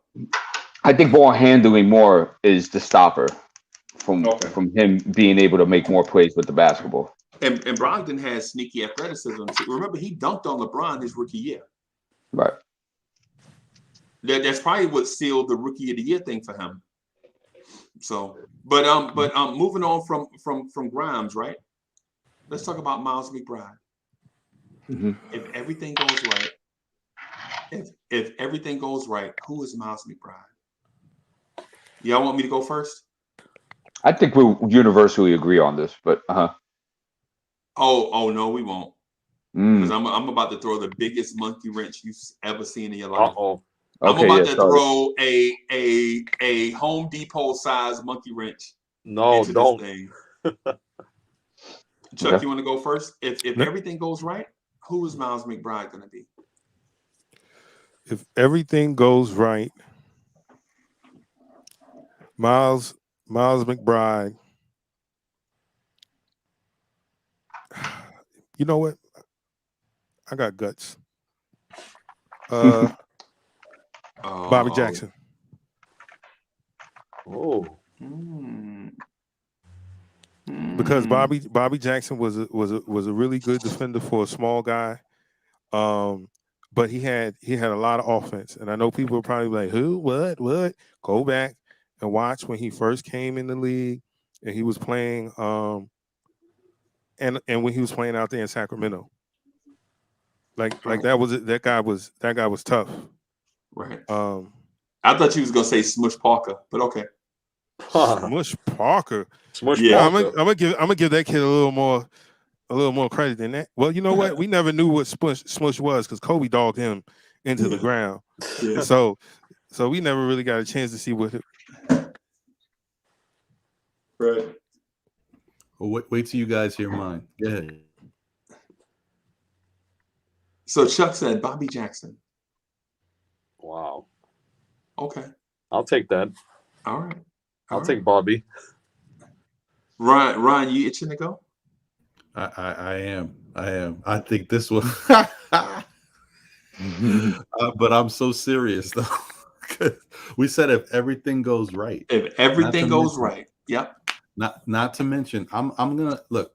Before I say this, one, we already know, and it's without question, people around the league. I've heard a couple scouts when the summer league was happening, and we already know how high Thibodeau is on this kid's defense, and he hasn't been able to even display it and learn from the matchups, like I said about Grimes. But given the time and opportunity, I think he'll be. I think he can be a lockdown type defender at the point guard spot. He was already showing it. Exactly. And the other thing, here's the flip side of it. I think Miles McBride is sneaky talented on the offensive end. I think, of course, the G League kind of gives you, a blown up picture of it because there's not a lot of defense being played there. But I look at the fact that he's knocking down these shots, and that mid range is pure. So, if everything were to go right with the right amount of time being played, like if Miles is a starting point guard for the Knicks, Right. I think he could be a Drew Holiday. Wow. Wow.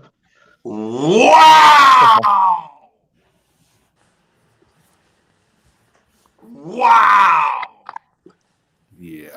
You mean Drew Holiday, like his brother is Justin? Brother Aaron. Yeah, that guy. Mama Tanya. Yep. Mama Tanya played at Arizona, or Sister Tanya played at Arizona State. Yeah. Yep, him. And mind you, guys, Drew Holiday's 6'3". He's not a huge point guard. He's an average size point guard.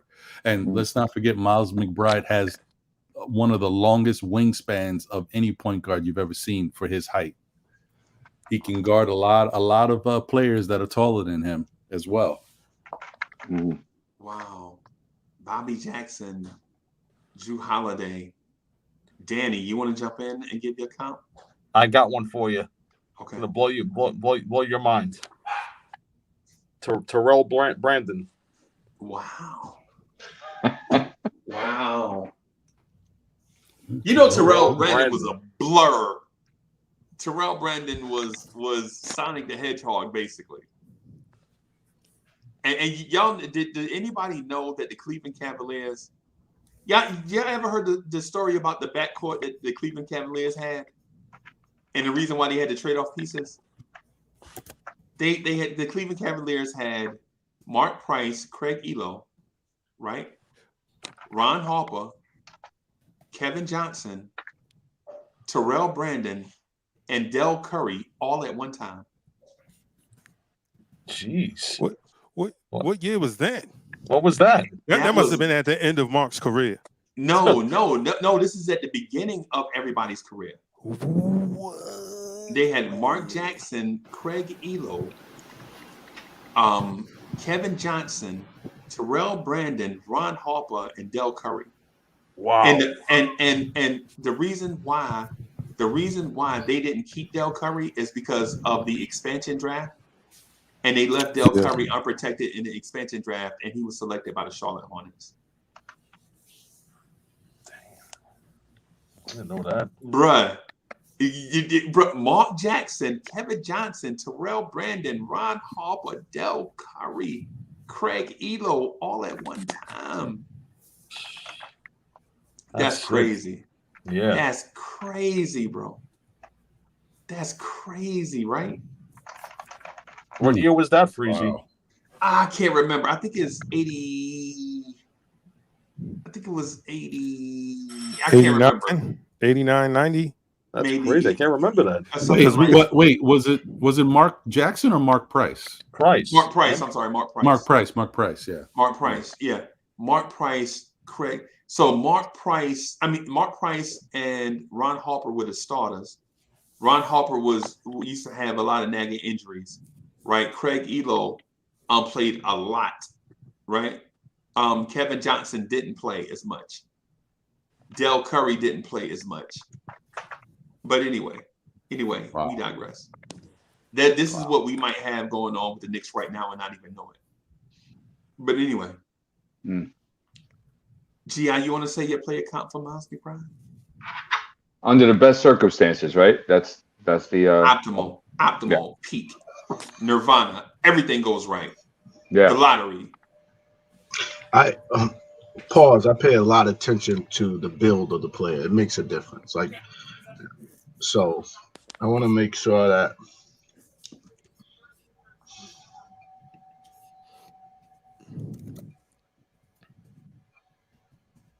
I hope it's Marcus Smart. I'm going with Marcus Smart as well. Somebody said that, right? I'm Marcus going with Smart. Marcus. Yeah, for Grimes. Yeah. Yeah, it's for Grimes. Oh, I like that for McBride. I don't like Marcus Smart. I don't like Marcus Smart. For Grimes, I like the Drew Holiday, actually, for Grimes, if he could get his handles better. But I like Marcus Smart for McBride. I think that's where he needs to be. Low center of gravity, really get up under players, get into them, and hopefully he can hit that jumper. Marcus Smart became a better jump shooter, but I like that low center of gravity that McBride could possibly bring to the, and that's Marcus Smart's. That's his. He gets into his quads. He gets set in, and he's a tank. You can't move. He did, bro. So Ron, did you mention your player count? Yeah, he said Drew Holiday. Yeah, Drew Holiday. Okay. All right. So who's me and D Boy? Okay. Yeah. So you want to go first? I go first. How you want to do it? Hey, bro. You might want to go before me because I'm about to throw a monkey wrench in here, and I don't want to sit. I got one. It's old school though. Okay. So us old school guys would know this one. Okay. He's a bit shorter, and he's a better shooter, but very similar body type, very similar pace of play. I'm going with Fat Lever. Okay. Whoa. Lafayette Lever. Yo, Lafayette. Yeah, man. Mr. Triple Double. Remember he used to be Mr. Triple Double, remember? Man, you guys really know your basketball because I'm 50. I don't know who the heck that is. Who is Fat Lever? He used to play Denver Nuggets. Yeah, he was good. But him and Alex English played together. That's right. Alex English used to lead the league in scoring, I think, at that time. Yep. Okay, I remember Alex English. Fat Lever. Yeah, man. Yep. Yeah, man. It's funny they call him Fat Lever, right? He's skin. I just googled him. He looks like Muggsy Bogues. Right. He used to be chiseled, bro. The dude used to be rocked up. They just call him Fat because his name was Lafayette. That's all. Right. but so here's my player count. Here is my Home Depot sized a box store size monkey wrench I'm throwing in the chat, throwing in the midst of the conversation. Right? I think if everything goes absolutely right for Miles McBride, I think you're looking at the next Joe Dumars. Joe Dumars. And here's a reason Not why. bad. Here's a reason why. Because they have the exact body type, undersized with super long arms and defense first mindset. Michael Jordan said the toughest defender he ever went against in his career was Joe Dumars, a 6'2" shooting guard, right? But Joe Dumars also had a limited playmaking package where if Isaiah wasn't on, you can attack another team's you could attack the defense with Joe Dumars ball handling, some playmaking. Because I think the biggest mistake we're making right now is thinking Miles McBride is going to be a pure point guard, right? I think if everything goes right, this kid is on that pathway to be Joe Dumars. Now, will he be Joe Dumars? No, of course not. But then when the Pistons drafted Joe Dumars, did they think Joe Dumars was going to be Joe Dumars? Of course not. Right? So here's the thing. 6'2", super long arms, very good at defense from the jump. Because the bad boys' defense, it didn't start with Lambeer. It started with Joe Dumars. You feel me? Because Bill Lambeer didn't guard Michael Jordan. You know who guarded Michael Jordan? Dumars. Joe Dumars. You know who guarded Reggie Miller? You know who guarded Clyde Drexler? Joe Who guarded Mitch Richmond? Who guarded Danny Ainge? Who guarded Drazen Petrovic? Joe Dumars. Right? And Miles McBride offers you, when you look at him, if everything goes right, this kid could be Joe Dumars. And Joe Dumars was not 27 points a game scorer, blah, blah, blah. No, wasn't. You know what I'm saying? So what you want from Miles McBride is a elite level defense and about 17 points a game, right? Some offensive playmaking responsibilities, like maybe 4 assists a game, 4.5. Miles McBride in the NBA, Miles McBride will never be a 10 assist per game guy, right? He won't be that, right? But going forward, think about this. If you're a Knicks fan, going forward, say next year, the Knicks play the Memphis Grizzlies. There's no conversation about who's going to guard John Morant. Right? Okay. Going forward, if you have Miles McBride in your rotation, right? Because you'll never, under no circumstances, start a backcourt of Miles McBride and Quentin Grimes. Ever. Okay?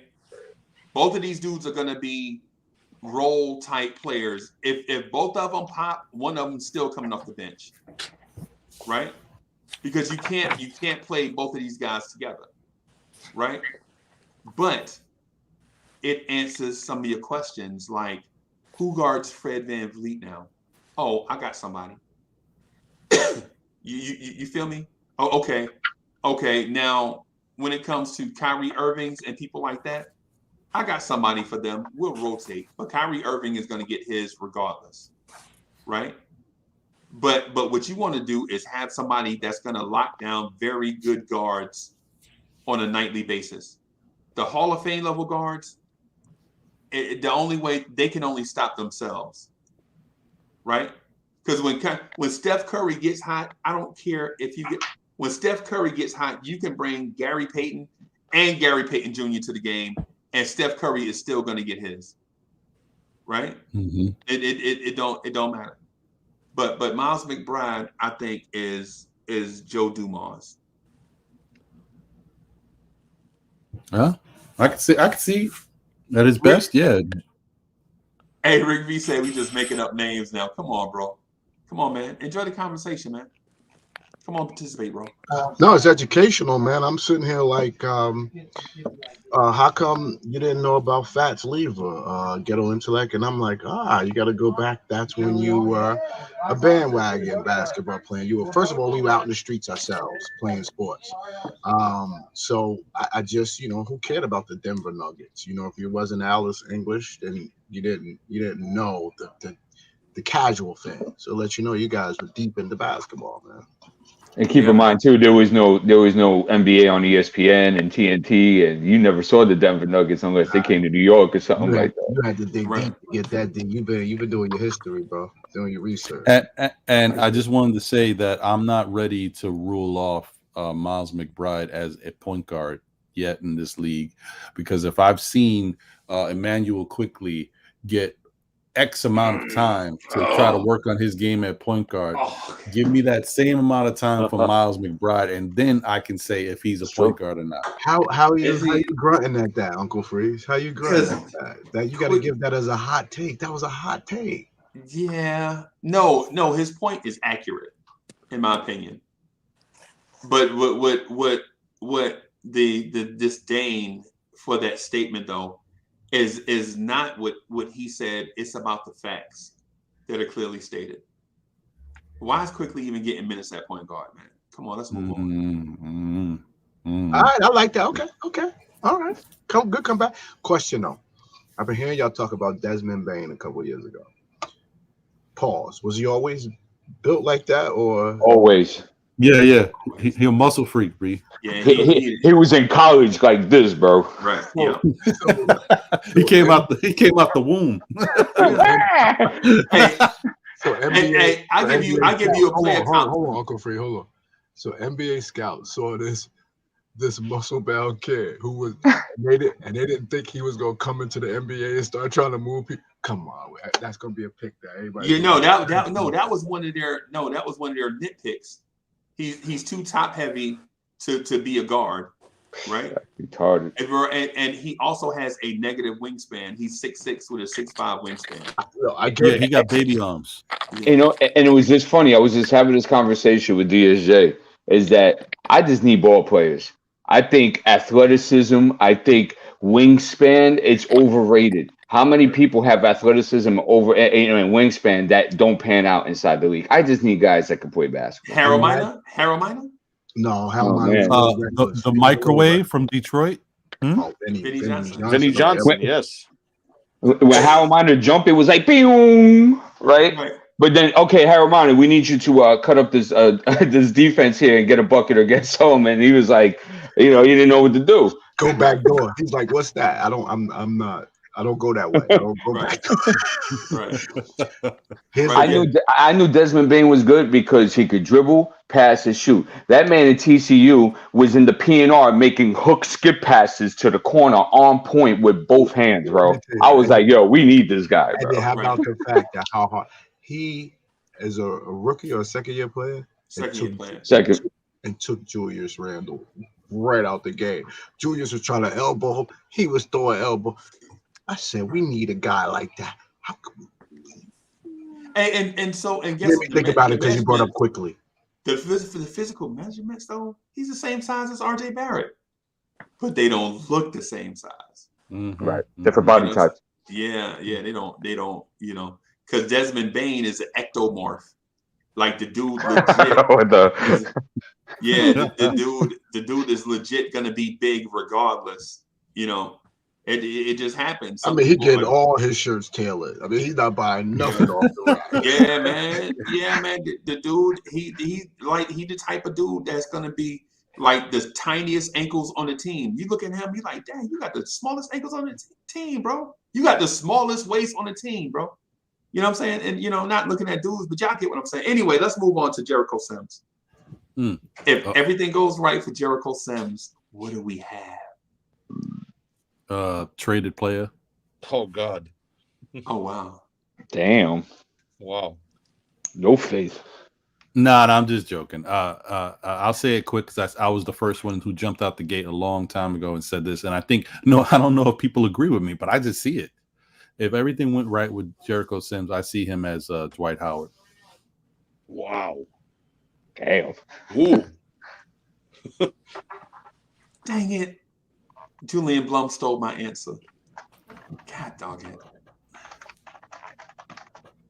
Julian one Blum, thing stop stealing my notes. I'm sorry. Ron. No, you're fine. One thing about Jericho Sims that I think gets underlooked because you don't see enough of it. Have you noticed when the man shoots, he has better touch on his shot than any of our other big men? Yes. And I'm not saying that's Yes, a we big know. thing, but I'm saying he does. No, So that if is a you big thing. well, yeah. If you allow the guy to get out there and play minutes, you put him in certain positions, he can knock down a little baby jumper, not an 18-footer maybe, but something a little closer in. And he's not bad. He's not horrible from the free throw line. I could see him shooting 60-65%. So I think he could Have be you ever very. Have you ever seen him miss a free throw? No. If you take it a free throw? No, I'm I talking about mean, counting summer league all the way through. Oh, okay. Yeah, I don't. Yeah, I don't ever remember seeing him miss a free throw. Yeah, I've seen him miss like a one or two, but he hasn't gone to the line a lot. But yeah, he's pretty good. He's a pretty good free throw shooter for his size, considering he's got big arms and stuff. Those guys usually have a lot of problems shooting from the free throw line. I'm thinking this dude is gonna be Ben Wallace. No, wait. You guys are last. What are you doing here? You do your last. Julian Blum stole my answer. I know. Now you're throwing off the hook. What are you gonna do? You could have came up with another one. Don't break the protocol because Julian Blum threw you off the hook. I gotta keep it real. I'm ready though. I'm ready. I Come went on. did some research, man. I went to back chat. I had to do a little Diaz ball and move. I'm going with Chris Anderson, baby. I'm going with Chris Anderson. Oh, wow. Okay, interesting. Everybody needs a Chris Anderson on their team. It's funny. It's funny how somebody will say a name we hadn't thought of, and everybody paused like, "Oh, okay." Huh. The only issue I see with Chris Anderson, well, but then again, you did say if everything goes right, I would just need Jericho to be a little bit more aggressive because Chris Anderson was aggressive. Yeah.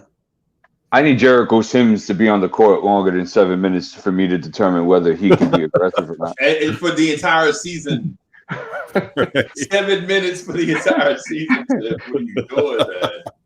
What are we doing out here, Tibbs? I mean, come on, bro. So yeah. Bro.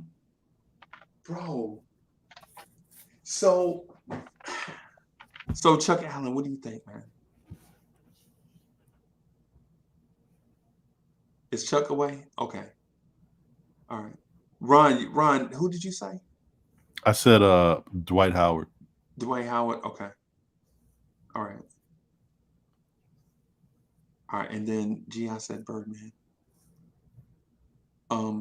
Birdman was a good one. So D Poetic, you want me to go first this time? Or are you gonna go first? I'm still thinking. All right. So there's so many centers that have existed. See, I don't want to say like DeAndre Jordan or something like that because it could go that route. Yeah. I want to be a little bit more original. So do you view him as a center or a power forward? Definitely a center. Okay, because I just view him as a big. I got you. Yeah, and so I kind of view him as a Ben Wallace / Brian Grant. I think things could be way better than Brian Grant, yo. Yeah, because if we just go by the physical makeup, right? And we all pointed out the little bit of touch. The obvious answer would be if everything goes right, he can be an Alonzo Mourning type player because they're the same height, same weight, same build, all these jump, contest at the rim, all these different things, touch around the basket. Alonzo Mourning stepped out and could hit the three midway through his career, right? You remember he hit the big three against the Celtics for Charlotte, the one win the game. Him and Larry Johnson hugging it out. Oh, okay. Yeah, now I know what you're talking about. Yeah, remember. Right. So you going with Alonzo? Hell no. I was Hell about to no. say, come on, man, stop the hype train now. You just go compare him to a Hall of Famer. He ain't even No, playing. no, I'm saying that if you just did the prototype, if you just put the measurements on the screen and put them side by side and didn't, put their career stats, you could see a Alonzo Mourning comparison. I just think he Brian Grant, bro. I think he's a bull in a china shop that's all hustle, and if given minutes at the 4 or the 5, he'll get you 10 rebounds and 6 fouls. Damn. Yeah. But Damn. I think the thing I think Jericho's got really good footwork though. Yeah. And he's like tremendously strong. And did y'all know he is the goofball? He's quiet, but he's the good. I think I saw some kind of Knicks thing. Hey, Chuck Allen, after we wrap up here, I want to talk to you about a featurette. But they were like, if I think the Knicks put out something like the karaoke songs, what would Jericho Sims, and it was like the dude like the songs like the song from White Chicks, Making Your Way Downtown, Walking Fat. Remember that? Yes. They're like, Jericho Sims would do that in karaoke, bro. Yes, yeah, Jericho Sims is that dude in my opinion, bro. Brian Grant. Wow. Yeah, Brian. He was good, Grant. For a while, he was good. Yeah. Yeah. You remember? Yeah, remember Portland had all these backup power forwards? Remember they had Rashid, Jermaine O'Neal, Brian Grant. Clifford Robinson was still there at that time. Yeah, he was Uncle there. Cliff. Yeah. Yeah, Uncle Cliff. Yeah, I know he passed away, right? He passed away. Yeah. Oh, I didn't know that. Oh, wow. Yeah. Last year, right, Freezy? Yeah. 2 years ago, something like that. Something like that. Yeah. He was the leader of the weed distributor movement, and then something happened. I don't know what happened to him. He just passed away. But he was talking about opening weed dispensaries like 10 years ago, and I was like, "Yo, who gonna buy weed on the street corner, bro?" And then it dawned on me, like, anybody who want weed? Everybody. Yeah. You guys were talking about comparisons for Jericho Sims. Yeah. If everything goes right in his development. If they really develop him, the size, the strength, and athleticism, a way better version of what Tyson Chandler could have been, had someone take the time to actually develop him, because he was uber strong. He could jump out the gym, but he didn't have the fundamentals until later in his career. An athlete, bro. Right. Because he was just an athlete playing basketball at first. Right. And you know what developed him, right? Him being traded to New Orleans, playing with Chris Paul. Yes. Unlocked him. Because he was on his way out the league. They were definitely calling him the bus. Yes. And in fairness to him, it wasn't even his fault. No. Mostly. So. Yeah, that's when Eddie Curry and him were both signed. Yep. I think they were drafted one after another, if I'm not mistaken. Right. Yep.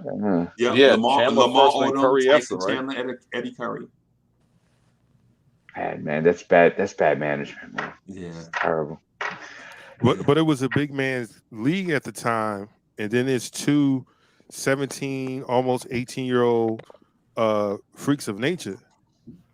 Both of those guys, well, no, let me not say both of those guys. Tyson Chandler was drafted first. Eddie Curry was an afterthought. Neither one of those guys got developed at all. Yep. And so I feel like the system failed them, because it's easy to say, oh, yo, you're a pro now, blah, blah, blah. But these were kids straight out of high school who coaches probably never taught them the fundamentals, because, hey, you're an athlete, and all I got to do is throw the ball up to you or throw it in the paint, and you're going to dunk it because you're already 7 feet tall. I'm just going to ride you to a couple of state championships to pad my resume so I can go to any school USA and, that kind of thing. So Uncle Freezy was absolutely right. Things changed when he went to New Orleans. changed a lot, and he became the Tyson Chandler that is revered today because of the work that he put in with Chris Paul down in New Orleans. That the same thing didn't happen for Eddie Curry. Nope. He went to the New York Knicks. Eddie Curry was productive in spurts, but unproductive in a lot of Well, they were calling him the Baby Shaq, right? At one time. Eddie Curry, Baby Shaq. Oh my God. Yeah. He's still Oh, I'm sorry. I'm sorry. I just wanted to point out just one thing, right? So in their draft, the draft order was Kwame Brown was the number 1 pick, right? And then Tyson Chandler, then Pau Gasol, then Eddie Curry, then Jason Richardson, right? So if and Joe Johnson Weird was in draft. that draft. Yeah, Joe Johnson was in that draft. Richard Jefferson. Oh my gosh, Zach Randolph, John Forte. I thought John Forte was a rapper. Gerald Wallace. John Forte. Well, I'm only just a rapper. But yeah, man. So, but if we talking about Jericho Sims, Poetic, you got a comp that you wanna? I think I'll just go with DeAndre Jordan, just because of their strength, their size, how they're utilized. They both have like a little baby floater in the lane with either hand, so I would go somewhere there. But by the way, I just got a slight segue, 10-second segue, because he mentioned DeAndre Jordan. I've been following this Westbrook rumors. They said they might want to send DeAndre Jordan with Westbrook, and I was like, oh no, that might be a deal breaker. Yeah, that might be the deal breaker. Yeah, that's right. He's in LA. Completely. Just passes your mind, bro. that might be the deal breaker, bro.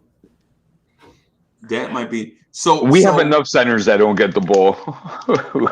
Yeah. Right. And so just for the sake of this conversation, and we did that before. We put Mitch with DeAndre before. We've been there.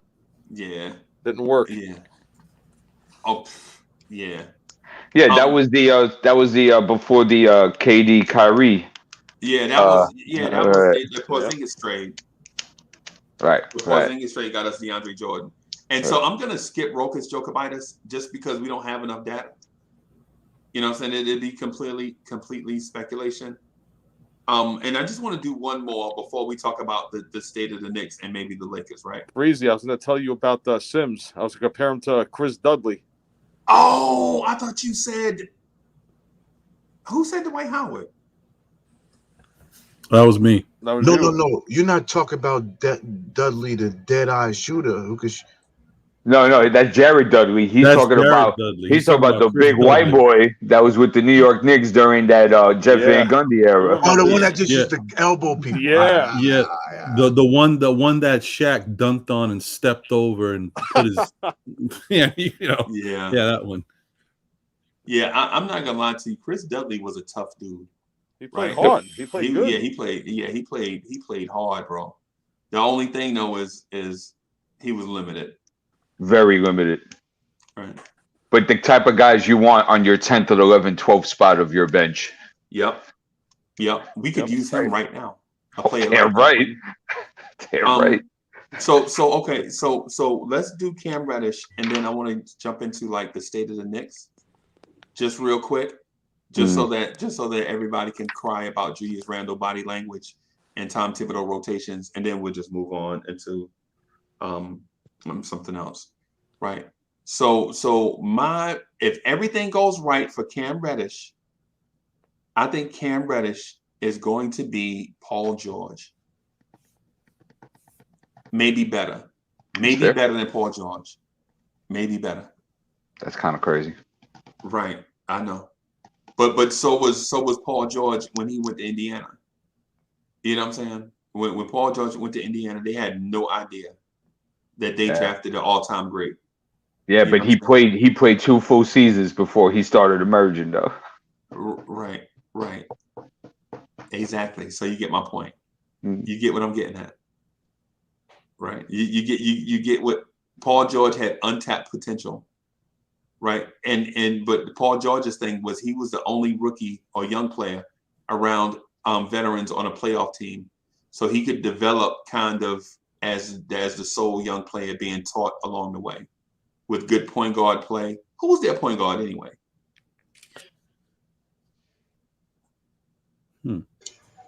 Travis Best? Jamal Tinsley? I don't think so. Was it? Really? Why is Travis Best raising the name? We talking about Indiana? No, wait, I'm bugging. No. Yeah, I'm gonna finish this page and put on research. Travis Best too old? You have to do it in-house. Yeah, just a tad bit. When did Paul get drafted? In 10, right? I think so.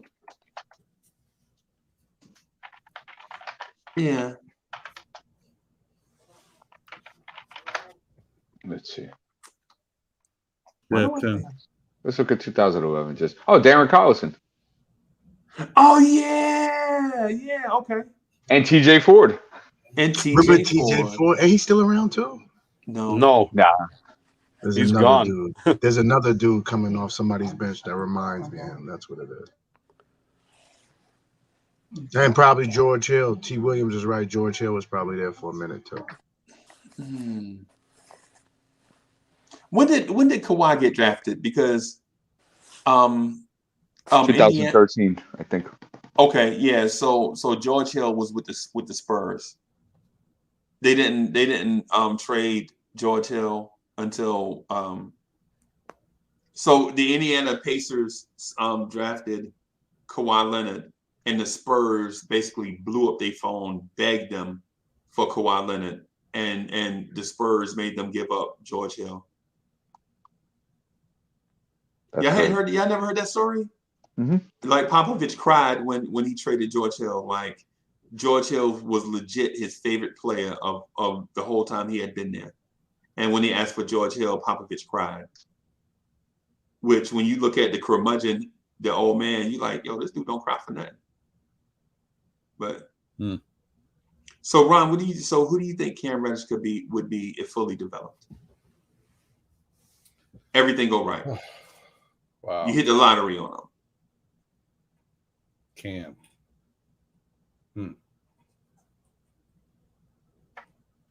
You said Paul George, right? Yes. And to be honest with you, here's my thought on Cam Reddish. This is my real life thought. No wild scenarios. Cam Reddish will be just as good as Paul George, maybe better.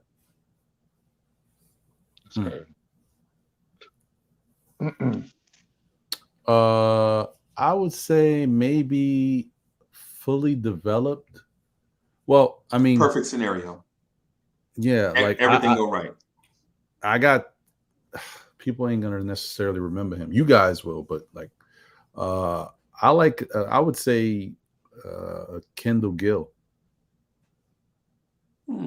That's nice. He was more of a two guard, but it's a fair comparison. But he had long arms, long wingspan. He could knock down shots from everywhere on the court, but definitely had a really good mid range. Played some good defense. Those Charlotte teams had a real nice run. Hey, I take it back a step further while everybody else thinking, Ron. You remember him with the Flying Illini? The 89. Oh, yeah. I do remember him with the Flying Illini. Yes. Steve Bardo, Kendall Gill, Marcus Liberty. Who else? It was one other. Nick Anderson. Yep. So that was around the time that just because I'm thinking that's probably the time where I was a little heavier watching college basketball and stuff like that. Because I used to love those teams. I used to love the Arizona teams with Sean Elliott, and Sean Brooks and Brian Williams. Yes. And Steve Kerr, Kenny Lofton. Yes, sir. Yeah. Man. Wow. And that team lost to Michigan, I think, in the Final Four, but whatever. Yeah, they had Kendall Gill, Rodney Jones, Nick Anderson, Marcus Liberty, Kenny Battle. Battle. Wow, I forgot about Kenny Battle, man. Kenny Battle was good. I mean, Yeah, man. that's what Kenny Battle's one of them names of players. Like my favorite player ever in college sports is Thomas Hill from Duke, who turned out to be nothing in the NBA, but you know, it happens. Like Anderson Hunt from UNLV. Anderson Hunt rents an apartment from my uncle right now in Detroit. Oh man, that's crazy. Yeah, but he got his life together though. Remember, he went through about 15 years, 20 years of addiction. Right. He got his life together. So, Uncle Sonny, if you watching, I just shouted you out, bro. Uncle Sonny. So, yeah, man. G.I., you got one, bro?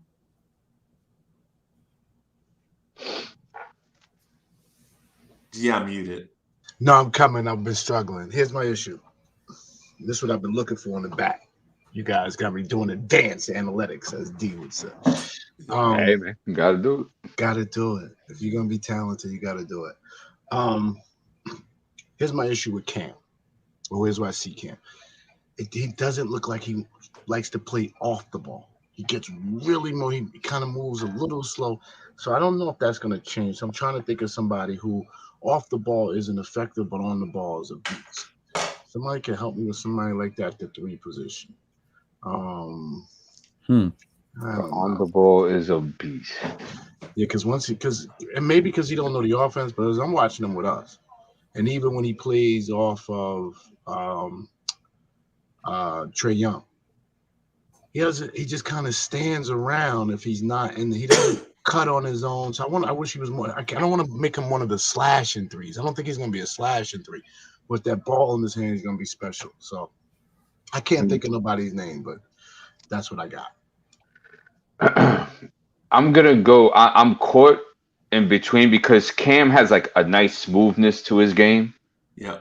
That kind of reminds me of a very extremely young second-year Ray Allen with the Bucks. Okay. Where it was just like smooth like that. Oh, you mean athletic Ray Allen? Yeah, correct.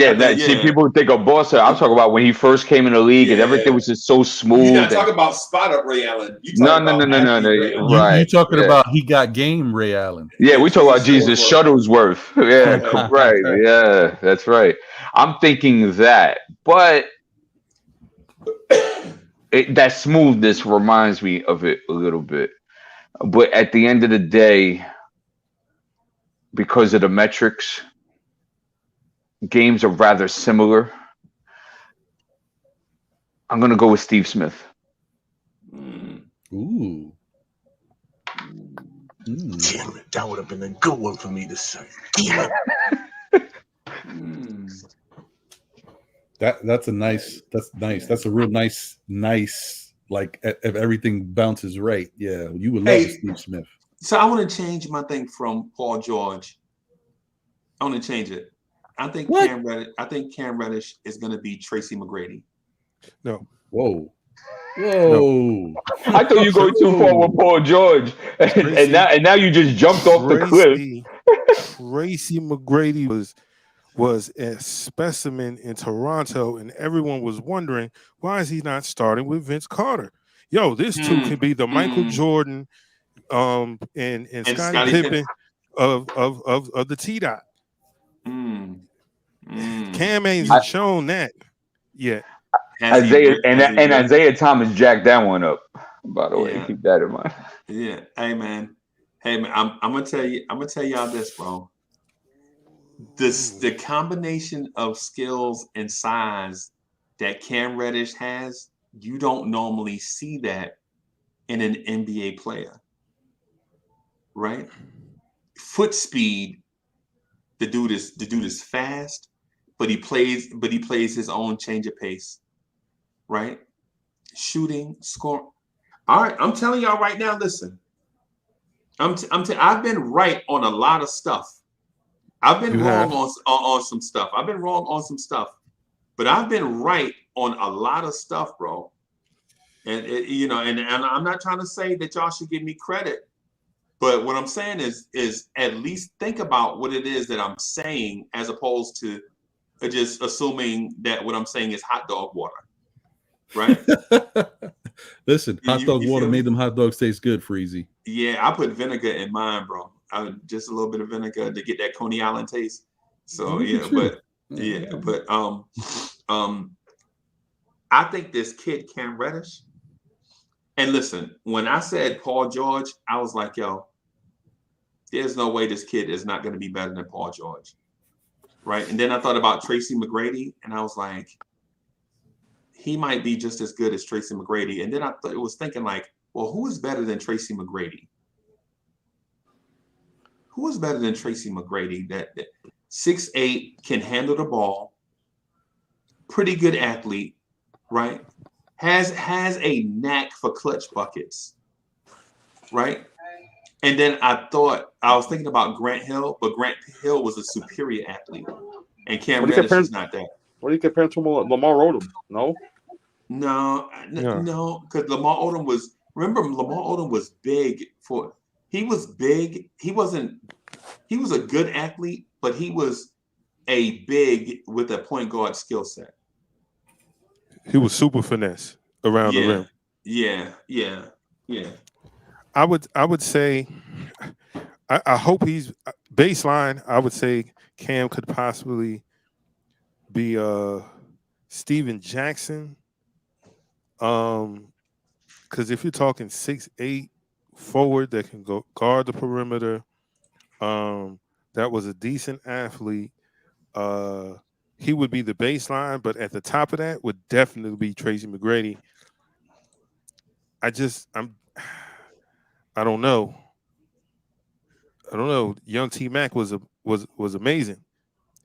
T Mac was so good, people forgot T Mac was in that dunk contest with Vince Carter. With Vince Carter, yeah. People forgot, and T Mac was doing some incredible stuff. Yeah. T Mac did the reverse. Vince Carter did the reverse 360, and you were like, "Who is T Mac?" Exactly. Yeah, I'm running to grab some lunch. We cooking long today, or? Yeah, I'll be here for it. All right, I'm gonna stay. Can I hang on the panel? Or you want me to pop down? Well, if somebody comes, you need me. Then, if you need the spot, just jump me off. Okay. All right. I'm gonna just. Okay. All right. So I still got him pulled up, but I just got him. Young T Mac was legendary. Forget about superstar. Right. What he was doing on that basketball court was going to be legendary and was becoming legendary. Cam Reddish. It's a tough comparison, bro. Freezy, I actually like your Paul George better. And if you had asked me, I would have probably picked it, but I don't want to pick the same guy you picked because there's a little level of inconsistency with Paul George, and I see that same level of inconsistency with Cam, even if things, go right. So that's why I really like the Paul George. But I'm telling you, bro. I'm telling you, year 4, Tracy McGrady, when he changed teams, was unlocked. When he went to Orlando? Yes. And I'm here to tell you, next year, Cam Reddish on the Knicks, on his second team.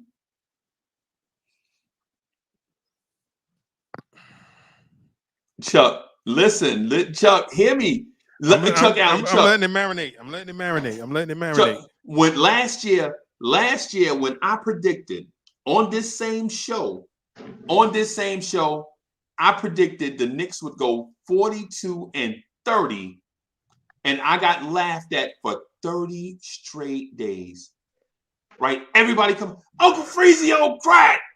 And I was like, so what? That's my business. As long as I ain't bothering nobody else. You know what I'm saying? So they were like, yo, Uncle Freezy, such and such. He said 42-30. And then we finished 41-31, right? And it was like, well, you still wrong. When y'all was saying this team was only gonna win 19 games, I said 42-30. Right? Yo, Karen Fung is in the building. Salute. What's good? Crazy. Hey, she's got a voice. She's got a voice. Wow. Yeah. Round of applause for Karen. What's good? Good to see you, boss. Okay. All right. What's good, boss? Well, I'm excited. I'm excited. You know, I'm excited. Yeah, man. Yeah, man. Yeah, man. Shout out to Karen Fung. Let's go. Karen, real quick, come on, you gotta come rapid fire here. Cam Reddish comparison. Who you got? Wait, what, Ron? Cam Reddish comparison. You just did a video on the dude, did you? Yeah. Okay, so what play do you think best resembles Cam Reddish? You mean as like a position? Who? Yeah. As position? Sure, whatever you want. I think he's probably good as a small forward or shooting guard. Okay. But who do you think, like, if everything was to go good with Cam Reddish, who is the best possible, like a really good player in the NBA that you think Cam Reddish could become? I'm not sure.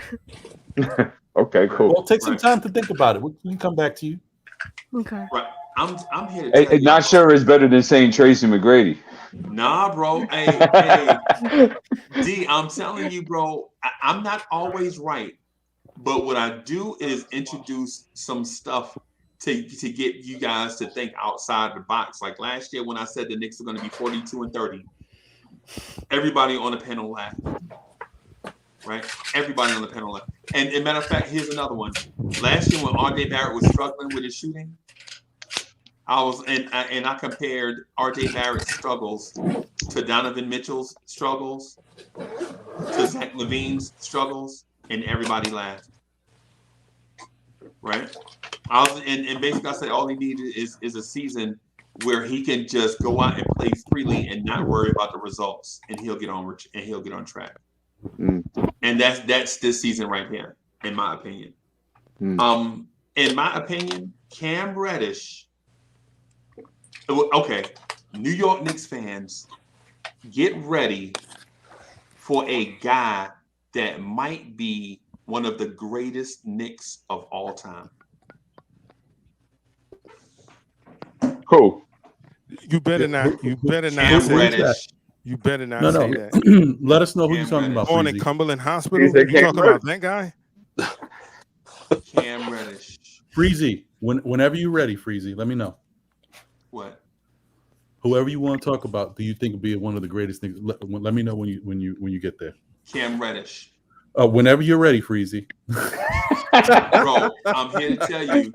Bro, I'm here to tell you that as a Knicks fan, you have never experienced the growth of a rising star Hall of Fame caliber player in most of you guys' lifetime.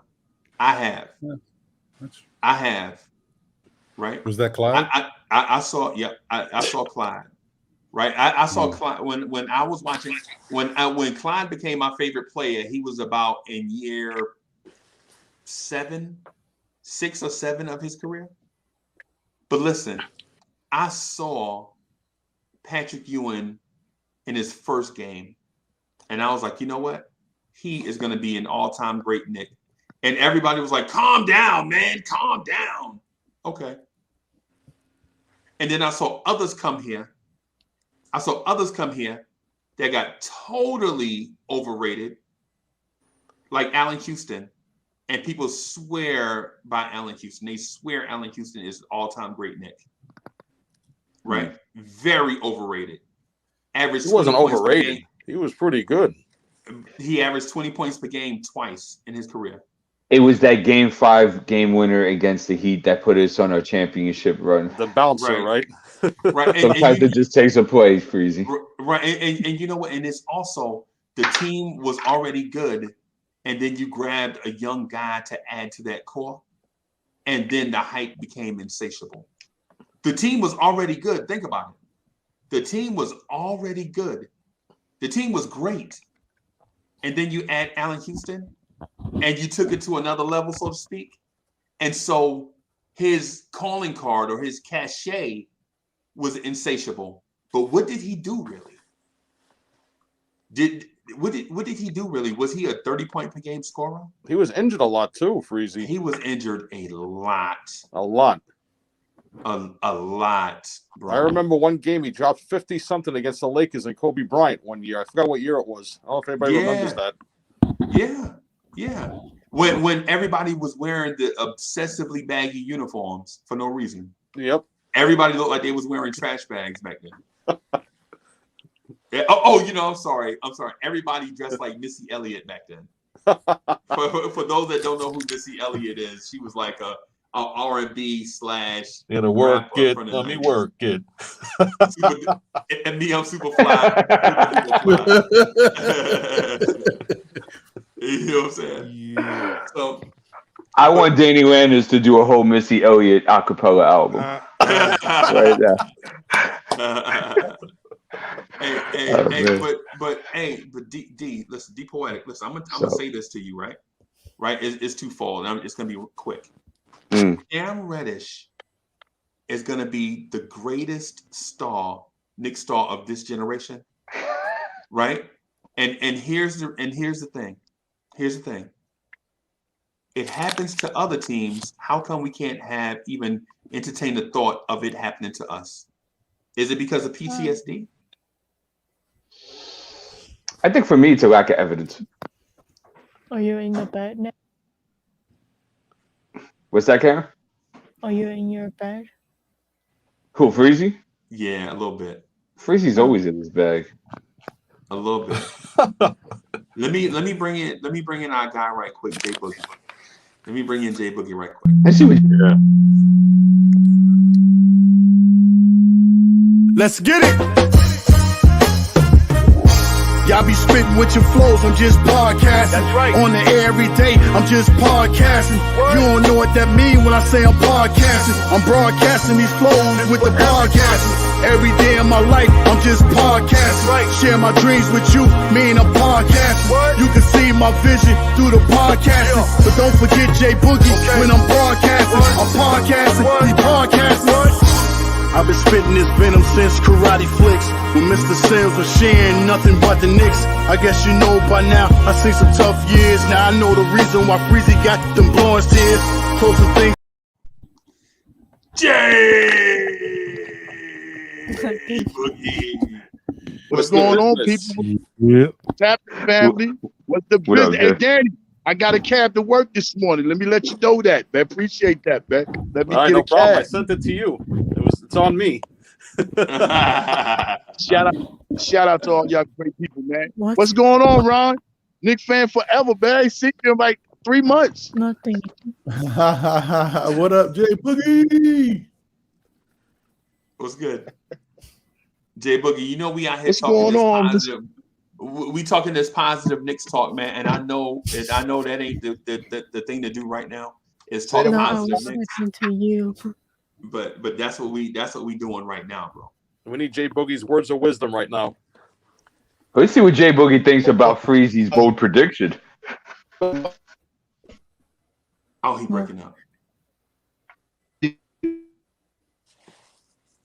Yeah. We'll give him a second. He's probably in a bad spot or something.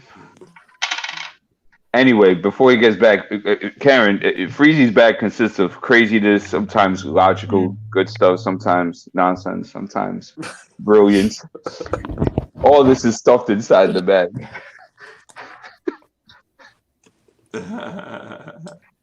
Boogie. I'm serious, bro. I think this dude is going to be like what? Yeah, watch. Tell you what. Maybe Paul George, but I'm thinking more Tracy McGrady. I don't know. Forget that. You just said he might be the greatest Knick of our generation. Yes. Who's the greatest Knick of your generation right now, though? Depends. It depends. What's your definition of generation? How many years? Let's go 20, 25? No, let's go 5 years back and 5 years forward. Who's the greatest Knick of that era? Damn. That's tough. That's bad. That's bad. Oh man, that's tough. Freezy. I guess Carmelo Anthony. No, but he wasn't there 5 years ago. Yeah. I mean, that's not the generation for you. Kids ain't having kids at 5 years old, bro. Okay. So 10 years back and 10 years forward. I guess Melo. It's got to be Melo. Who else? Melo. And before that, I guess it was Marbury. Starberry. And I guess before that, Houston. Or Allen Houston. Sprewell. Canby. Maybe Canby. Bro. I guess that's not that far-fetched, though. I can't let you do this, Freezy. I'm just bugging out right now. I'm tripping off of what I'd be saying normally. I'm like, what? RJ Barrett is 21 years old. And if I keep saying that I think RJ Barrett, that's right, Rowan is going to be a star when he's 23 years old, then I got to say RJ. Give RJ another 2 years. I think RJ's going to be a star. Yeah, I never said he wasn't, bro. I never said RJ Barrett was not going to develop into the best version of himself. Oh, so but he said a star though. But yeah. he is going to be a complimentary piece to Cam Reddish. Ooh. Wow. Mark it down. Put it on tape. Mark it down. And you can remind me when this doesn't happen. You can remind me. I'm a big boy. But I'm telling you, if I'm right, I'm sending all of y'all Minion t-shirts. Minion, just Minion. Just Minion. That's what it's gonna say on it. It's like, who was that? Oh, that's just a Minion. Bro, you see how I put myself out there like that? I'm not afraid, bro. I'm okay with that, Freezy, because guess what? As I always like to say when I go back and forth with John, if you're right, we're right. You win, we win. So I'm with you, Freezy. I hope you're right. Right. And so the reason why I want to say that is because the package that this dude has does not always come together. It's you don't get athleticism and shooting, right? Usually either you're a shooter or you're an athlete. This dude has both, right? Either you're an athlete or you're a ball handler, right? This dude is both, right? At 6'8", right? And either you're an offensive dynamo or a defensive guy or somewhere in the middle. This guy can be all of those, right? Mm-hmm. The guy legit showed you that he can be an explosive scorer. Did he not show you that he can be an explosive scorer? He showed glimpses of it. Right. In a bad situation. So now and in good situations too, because in the when he came back from injury in the playoffs, I think he stringed together some plus 25-point games at that point. Right. So that's a good situation. Right. And he's mostly efficient. Like you don't see from him, you don't see the Anthony Edwards nights of 6 for 24. You know what I'm saying? But went to the free throw line a lot. You don't see those type of nights. You actually do. Yeah, but, well. Okay, that's fine. Here's my problem, Freezy. I think this is my problem with you jumping out the window too damn quick. Is that when you put so much stock like this and you get disappointed, you're going to be then too hard on this young man. Me? Yeah, you. As you were too, what's the word I'm looking for? Like too excited about what the potential could be and what it looks like. You see? Okay. So that's why I want to calm you down, but at the same time, maybe I should just let you do it. Bro, this is what I want to do right for you, bro. Because I've been a hardcore Knicks fan since about 1975-ish. And I've seen a lot of players come and go, bro. A lot of players come and go, right? And I've seen dudes with certain parts to their game. And you're like, man, if he could only do, but Cam Reddish has a baseline of all those things right now at 22. Mm-hmm. And what my man needs is time. Mm-hmm. right? It's the same thing with the Kobe Bryant. Like when a Kobe, see, I'm not comparing Cam Reddish to Kobe Bryant. I'm just going to compare the timeline to Kobe Bryant. Kobe Bryant came in the NBA ready and knew all the game situations. His father played in the league. Jelly Bean Bryant played in the league. Kobe knew game situations, how to manipulate defenses and all that stuff. But what he didn't know is how to adjust to the other team's adjustment. Right? Once Kobe learned how to adjust to the other team's adjustment to him, then he took off. Right? Because I don't know if y'all remember, but the Lakers were trying to make Kobe into a point guard. Remember that? Remember Kobe handling the ball in the pick and roll and all these different things and blah, blah, blah. But when they was like, nah, Kobe, scrap all that, man. Just go out there and get buckets. Kobe Bryant took off. Right? Cam Reddish, I'm telling you, Leon Rose will go to rue the day, he will go to his grave regretting the fact that Alec Burks stopped him from having a Tracy McGrady. If Alec Burks stops you from having a Tracy McGrady, you don't deserve a job in the NBA. Right? And things like this, they happen, bro. It happened in Toronto. Tracy McGrady, as a high schooler, was ready, and Butch Carter wouldn't play him enough for him to get into a groove, so to speak. And all it took was for Tracy McGrady to see if grass was greener on the other side to take off and become a Hall of Famer. And I'm telling you, if Tibbs and the front office don't play Cam Reddish or don't give him the opportunity, they're going to miss out on their Cam Reddish. And we're going to be having these same conversations. What do we do with the draft 10 years from now? And reminisce about woulda, coulda, shouldas. Right. Yep. Hey, real quick, man, I just want to say shout out to the chat and everybody rocking that orange and blue. You know what I'm saying? Hoping everybody's in the greatest health of shape.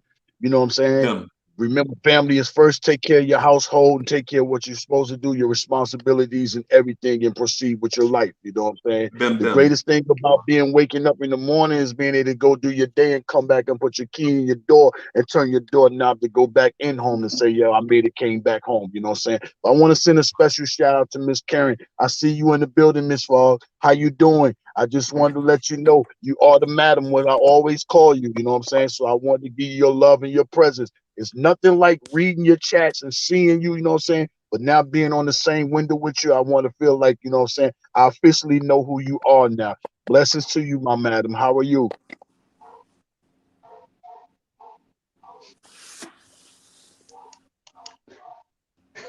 And she said she had to leave, bro. Okay, but if she had to leave, that's okay. I was trying to get that in before she leave, you know. That's why, that was the main reason why I came up here. You know what I'm saying? Because that's special, you know what I mean?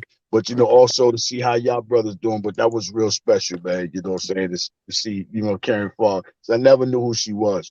But I send you a text, you know what I'm saying? That's just, you know, to let everybody know.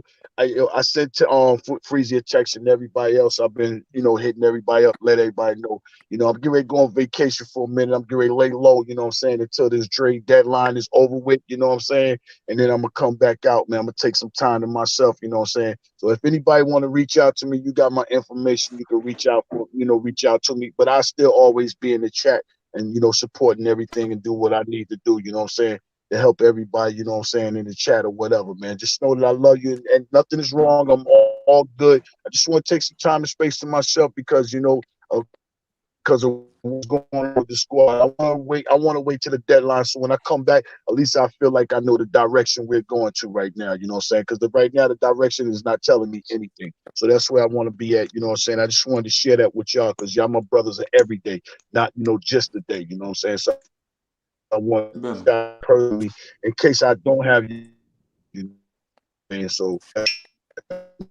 you need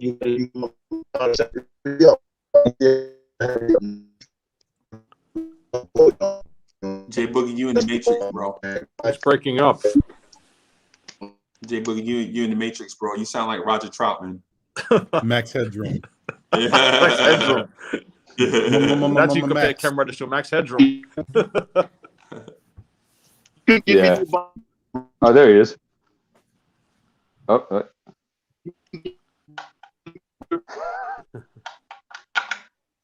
AJ Boogie, you breaking up, bro.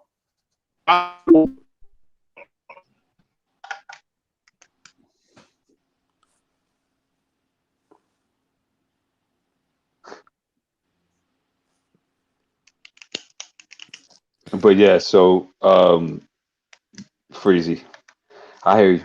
It could be a would've, could've, should've. I know. But here's the whole thing. Motor has always been an issue with him. And for guys like that, this is my concern because I think he has all the tools in the toolbox, right?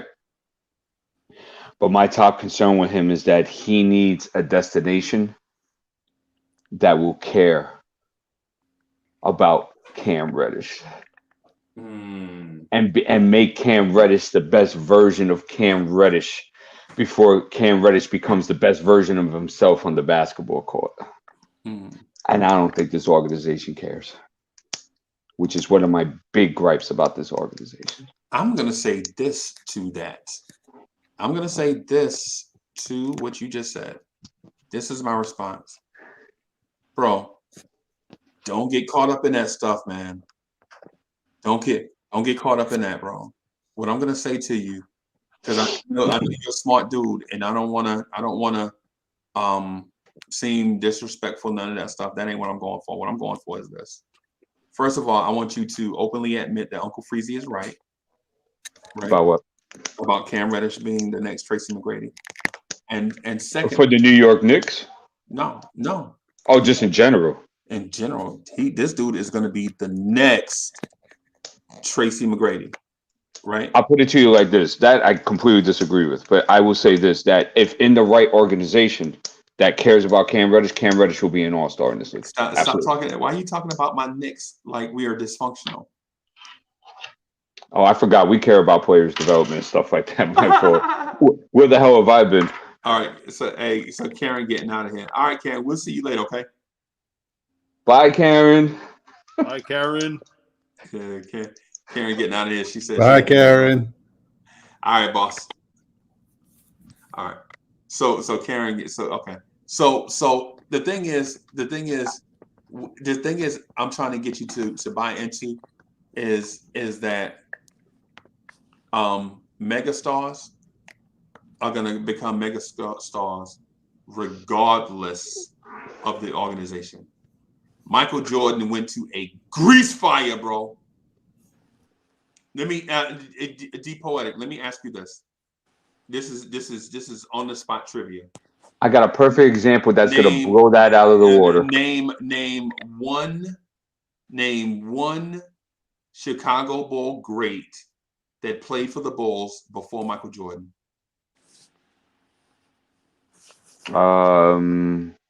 History. Jerry Sloan, Bob Love. Okay, we'll move on. Okay, yeah, I can't go that far. Oh, okay, yeah, Jerry Sloan, Bob Love. What I'm saying to you is that organization was a grease fire before Michael Jordan, and Michael Jordan took that franchise to all new heights. Yeah, but Michael Jordan didn't have motor issues. Right. Michael Jordan was like, I'm going to kill no matter where I'm at. Yeah. Right. That's not Reddish's mentality. Right. We don't know that, though. We're speculating. So far. We're speculating. Because cats who look, because here's the thing. When cats looked at Tracy McGrady, when they looked at McGrady in the face, they was like, this dude looked lazy. Yeah, but we knew with Toronto when they had that brief playoff push, we knew he was a killer. Yeah, him and Vince. Oh my goodness. Right. But Raptors fans legit was like, man, this kid looks lazy. You can't go by just looks, bro. Looks are deceiving. No, I've seen Cam play a lot, so it's not just like just seeing how he goes on the court or is on the layup line. I've seen him play a lot. I've seen Cam Reddish play, bro.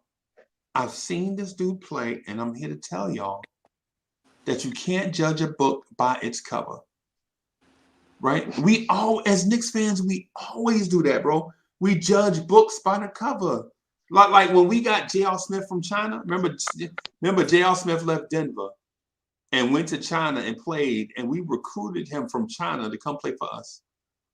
And J.R. Smith got to the Knicks and did the most spectacular dunk you ever saw in your life, and then came down and hit 2 threes. And we were like, oh my God, we just got the next grade. No, slow down. Slow down. Let's not judge this book by its cover. Okay? All right, let's not do that. Hey, Freeze, you know what I read yesterday? Sorry, D, go ahead. Go ahead, Dan. No, I read something about Reddish, that it was Thibodeau that wasn't very thrilled about that trade that they made for him. Right. Did you guys hear about that? No, did it, Danny? And it would have surprised me if it was true. So here it is, Freezy. I'm going to tell you like this. This Cam Reddish thing is a great example of somebody that has emerged as an NBA All-Star this year. But before he was an NBA All-Star this year, he went into an organization that you could tell cared about him becoming the best version of himself first. And his name is Andrew Wiggins. Right. Andrew Wiggins had the same stigmas. All the tools in the toolbox, but there's something missing. And it's his motor. He looks disinterested, right? And all of a sudden, and it's not coincidence, you go to an organization where you see they care about their players. They care about the chemistry. They care about where guys are going with their lives. They coach them from the neck up, not the neck down. And now you have a starting NBA All-Star in Andrew Wiggins this year. And he's playing the best basketball of his life in the past 2 years. And he should have been last year, an All-Star reserve. That's fine. He should have been last year. He should have been on all defensive teams last year, but he wasn't. Right? Go ahead. Because in this league, you have to prove it twice before you make it once. Right? That's it for some weird reason. Right? But what I'm saying to you is your theory may be right. Right? But here's the thing. How do you know the Knicks are not that right now? From treatment of other players. Right. Like, because the thing is, the thing you heard from day one since Cam Reddish got here is the Knicks have to make a move to make room for Cam Reddish to get minutes. That's what you heard since he got here. An organization wouldn't leak that if they didn't care or if they didn't believe in the kid. Well, I mean, they just believe in the pursuit. It's another thing having him here and molding it to the best version of himself. Those are two different things. Okay. I'm just sorry, Freezy. Stable organizations, this doesn't happen, brother. I'm just saying, when you go buy your Cam Reddish All-Star jersey, I'm going to remind you that I told you Cam Reddish is going to be one of the greatest Knicks of this generation. No problem. I'll be waiting. Okay. Right. So Ron, what do you, am I over the top with assuming that Cam Reddish will be better than Paul George?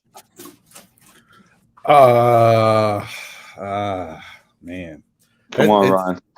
That's tough, Freezy. I just can't. I don't know. That is the floor. Paul George is the floor. Right? And Tracy McGrady is the very, very, very reachable ceiling. Nah, man. Oh no. I would have to see. Could I see? Could we see who can average the type of minutes? Can Cam even average the minutes that either one of these guys has? I can't see it, Freezy. Right. He's a very skilled player, and I think given time and opportunity, but I don't think you can see. This is the problem I have with Cam. I don't think you can see any of that with Cam if Cam is not the focal point of the offense. Like, everything's got to run through Cam to be able to see that type of production, to see him turn into that player. I don't think you could just have Cam on the side as a piece, as a part of the Knicks, and think he'll turn into that. He needs to be the man. Like, you got to make Cam the man to get that type of production. I don't see. Do you? And check this out, Freezy. Andrew Wiggins, when he was unmotivated and all these things were on him, the man was still averaging like 18 a game, 6, 5, 4. Cam has yet to do that. Right, and so the thing with the thing, well, for one, Minnesota started him from day one. Minnesota started him from because they didn't have players in front of him at all, right? For two, his game was disliked. They disliked his DeMar DeRozan mid-range game, right? Because for years they were like, "Yo, work on your 3-point game. Why are you enamored with 15-footers?" Right? And now the game is regressing back to the mean, right? You don't have to jack up 3-pointers every time down the floor. It doesn't have to be threes or dunks. I'm here to tell you that y'all are on the forefront of the Cam Reddish explosion. Go buy your jerseys now, man. Stop being afraid. This dude is gonna be a star. Freezy. Yo. I'll take my shirt in a 2X or a 3X. I'm gonna hold out and wait for my Minion shirt because I don't see it. I don't see it. Bro, I'm telling There's no you. need to give a shipping address for this. Bro, I'm telling. No, I'm sending gift certificates, bro. You know, I ain't. Come on, man. I'm classy, bro. I do this big time. You know what I'm saying? When I said, when it come time for y'all to get y'all Minion shirts, bro, trust. I'm gonna just email it to y'all so y'all can go pick it up, bro. Trust me. I'm telling y'all. I'm trying to convince Chuck Allen to get on board with me too, that Cam Reddish is going to be just as good as Tracy McGrady, right? I'm trying to get him to come to listen. Hey, you ever heard that song "Step Into the Bad Side"? Do. Yeah, that's what I'm trying to get y'all to. That's what I'm trying to get y'all to do right now, bro. That's what I'm trying to get y'all to do right now. Okay. Yeah, come on, man. Listen, I'm trying chat. That song is called "Step Into the Bad Side," right? Yeah. Not "Step Into the Wrong Side," because I think that's where you're taking us right now, Freezy. No, but that's because you're scared, bro. That's because you're scared. And listen, and the fact that you in Brooklyn and have to get a dog because you're scared, bro, is disturbing to me. Because I heard you can walk in Brooklyn right now with your wallet hanging out and not worry. But listen. Yeah. Listen, I'm bugging. I'm tripping. Shout out to Brooklyn. You know I love you. Spread love. It's the Brooklyn way. You know what I'm saying? Y'all know I love Brooklyn, right? But what I'm saying is only Knicks fans have PTSD so bad that they can't imagine a bright future. We can't imagine a bright and positive future as Knicks fans. Cats are legit complaining that Julius Randle gave them a thumbs down. How much PTSD do we have, bro? We can't even imagine Cam Reddish being just as good as Tracy McGrady because it's gonna happen. And what's gonna happen is in 6 or 7 years, when all of y'all have y'all popping channels on YouTube or in SNY or ESPN pick y'all up or whatever happened, y'all can be like, I told this guy, Uncle Freezy, he was a crackpot. I told him that Cam Reddish was going to be good as Tracy McGrady, and he didn't believe me. And I'm going to be somewhere like I told these people. I told them these was my homies. I told them that in the beginning, you're not going to see it because it's the beginning. You don't see the brighter day in the beginning. You know what I'm saying? And what a lot of people will acknowledge it in retrospect, but they don't go along for the ride. And I'm telling you to go along for the ride. May I ask you a question, Freezy? Yo. Forget about what we think, right? Forget that. Do you think that Tom Thibodeau believes this? But this is what I believe. I believe if Tom Thibodeau gets a MVP caliber player, he will develop that MVP type caliber player into an all-time great, barring injuries. That's what I believe. Well, we're gonna find out, aren't we? Yeah, I just wish I had a template of a guy that in his first or second, maybe third year, was a good player, and then Tom Thibodeau caught him right at the verge of his explosion and led him to the MVP. If I had an example of something like that, I would share it. Right? So do you have one? No, if I had one, I would share it. What I'm telling you, D Poetic, is this: our PTSD and our bad memories force us to think like Henny Penny in every situation. Like we think the sky is falling all the time, right? We think like Henny Penny, right? But what I'm saying to you today is it's okay to think like Henny Penny for most stuff. But when there is something obvious, glaring right there in your lap, it's about to take off and be something great. Can we at least give it a chance? That's what I'm saying. I'm with you. I'm listen, Freezy. I've been a Knicks fan for a long time. I feel maybe not as long as you, but long enough. If we get somebody that can pop off, I'm ready to watch it happen. I don't see it right now as this current Knicks team is currently constituted. But things can change. Things can change. Bro, what I'm telling you is this, man. What I'm telling you is this. Like when the babies, like with my babies, I ain't gonna say just in general. But I remember I took my babies to McDonald's for the first time, right? And they didn't want to go in, right? They didn't want to go in, right? They were like, man, all these people walking around, making all these noise, all this stuff going on. I'm trying to take them out the car seat. Bro, when I take them in the door and they see the life-sized Ronald McDonald clown, they touching it, see if it's a real, all this stuff. And then I go and order them something, right? And you know how you get the Happy Meal box or whatever. And see when they babies, right? It's always some kind of thing. You always gotta chop up their food and making sure all this stuff, you know what I'm saying? But at McDonald's, they could do all this stuff themselves. Right? Now these jokers is 30 years old and in love with McDonald's, been in love with McDonald's for 30 years, but at their first experience with it, they wasn't rocking with it. And that's what I'm telling Knicks fans. Listen, I understand that Frank Ntilikina was a bust. I understand you have PTSD from Kevin Knox, right? I understand Jerry and Grant didn't work out, okay? I understand Dotson didn't work out due to injuries. I understand Alonzo Trier was a sleazeball and he's blackballed out of the league, okay? I understand Doug McDermott didn't work out while he was here. I understand that Enes Kanter wasn't a fit.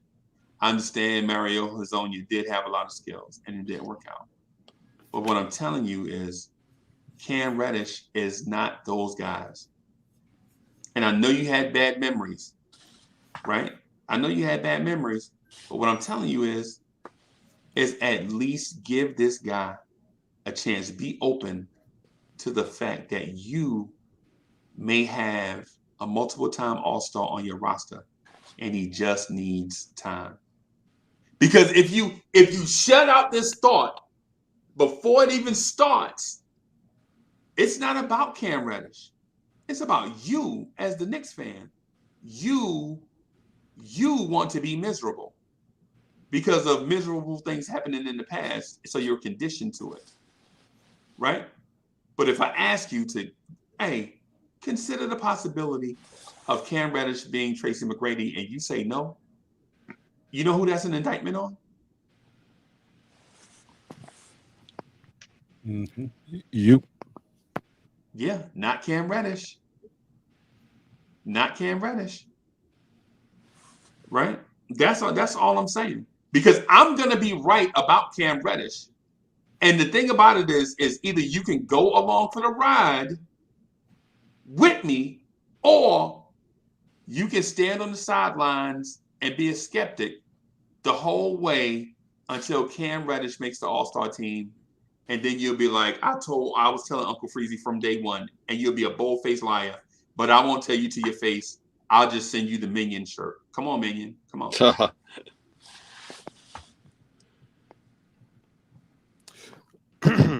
Okay. Okay. Tracy McGrady, Cam Reddish, and RJ Barrett is going to be. I don't know. I don't know. In this Cam Reddish thing, it's Cam Reddish is going to be as good as McGrady or better. RJ Barrett is a separate thing. Okay. So you've seen 3 years of RJ Barrett and don't know, but barely seen Cam, and he's McGrady. It's T-Mac. Some of the things are shocking. Let me tell you. But life is not logical, bro. Life is not about logic. Everything in life is not going. How many times have you been walking through your life? You see something, you be like, unbelievable. What in the world is that? I can't believe such and such just happened. How many times that happened to y'all? Is that just me? Does that just happen to me? Like, oh my God, I can't believe that just happened. Is that just me, or is that a human race, a human thing? Because if it's just me, I need to go get checked. Happens to everybody, Freezy. Okay. All right. So you're saying the possibility for Cam Reddish being just as good as McGrady or better is not a possibility? No, what I'm saying that the foundation and the basis of your assessment, based on a limited scope and visual understanding of what this player could truly bring, compared to somebody you have seen for 3 years, but then have no results to it, is just very strange to me. Okay. Peculiar, even. That's a better word. I feel you. I feel you. Chuck, what I want to do is get somebody on my side before we shift gears, right? I need somebody in the video panel to say, hey, Uncle Freezy, Cam Reddish is going to be better than Tracy McGrady. I'm not saying that. No way. Sorry. Even Chuck's gonna be like, no way. Oh man, pass the good stuff, Freezy. Is going to be. I didn't say Vince Carter. Cam Reddish is going to be way better than Larry McGrady. Right. The grocery clerk that works the night shift. Yeah, I know that guy. But what I will agree with you, Unc, yeah.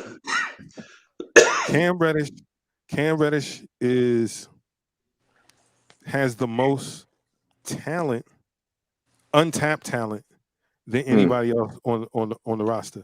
In my opinion, it's him and Mitchell Robinson. They have the most untapped talent. Now, if you can find the right coach, whether it's the head coach, whether it's a assistant coach, someone to get in his head and in the ear of the head coach, like, yo, this kid is ready. We just need to play him and let him do what he do, so we can make our assessments and get back in the lab to get him right. I think that if that if that does happen, Cam Reddish is going to be one of the greatest pickups ever by a New York Knicks organization. Period. Okay. I'm not going to say he's going to be better than Tracy McGrady, and the reason why I say that is because I remember Kobe Bryant saying Tracy McGrady is the hardest person that he ever had to guard. Tracy McGrady was everything he was, but taller. He's the only player that he wished he had got a chance to play with. So, I think Cam has the potential to get there, but how? But who's going to mine that coal? Who's going to really try to bring out that diamond? You understand? So I'm not ready to jump on that as far as being better than Tracy McGrady, but I definitely think he could be one of the greatest Knicks assets ever. Period. I got the answer for your question. Okay. Who is going to mine that coal? It's not a coach, bro. It's not an executive. I think it's going to be RJ Barrett. Okay. RJ Barrett and Cam Reddish together is iron sharpening iron. Right? Okay. And I'm not saying that RJ is going to teach him the game, but RJ Barrett is going to be just good enough to keep defenses honest on Cam, where Cam can destroy defenses. You feel me? And what I'm saying is this. RJ Barrett is built to be the Batman of our Justice League. Right? Because listen, our Justice League has a lot of talented superheroes. Right? Obi Toppin is probably your Aquaman. A whole bunch of talent, but mysterious in a way because you don't get to see those talents on display full time. Right? Right? And so Okay. RJ Barrett is your Batman because he's mortal, has less physical gifts, right?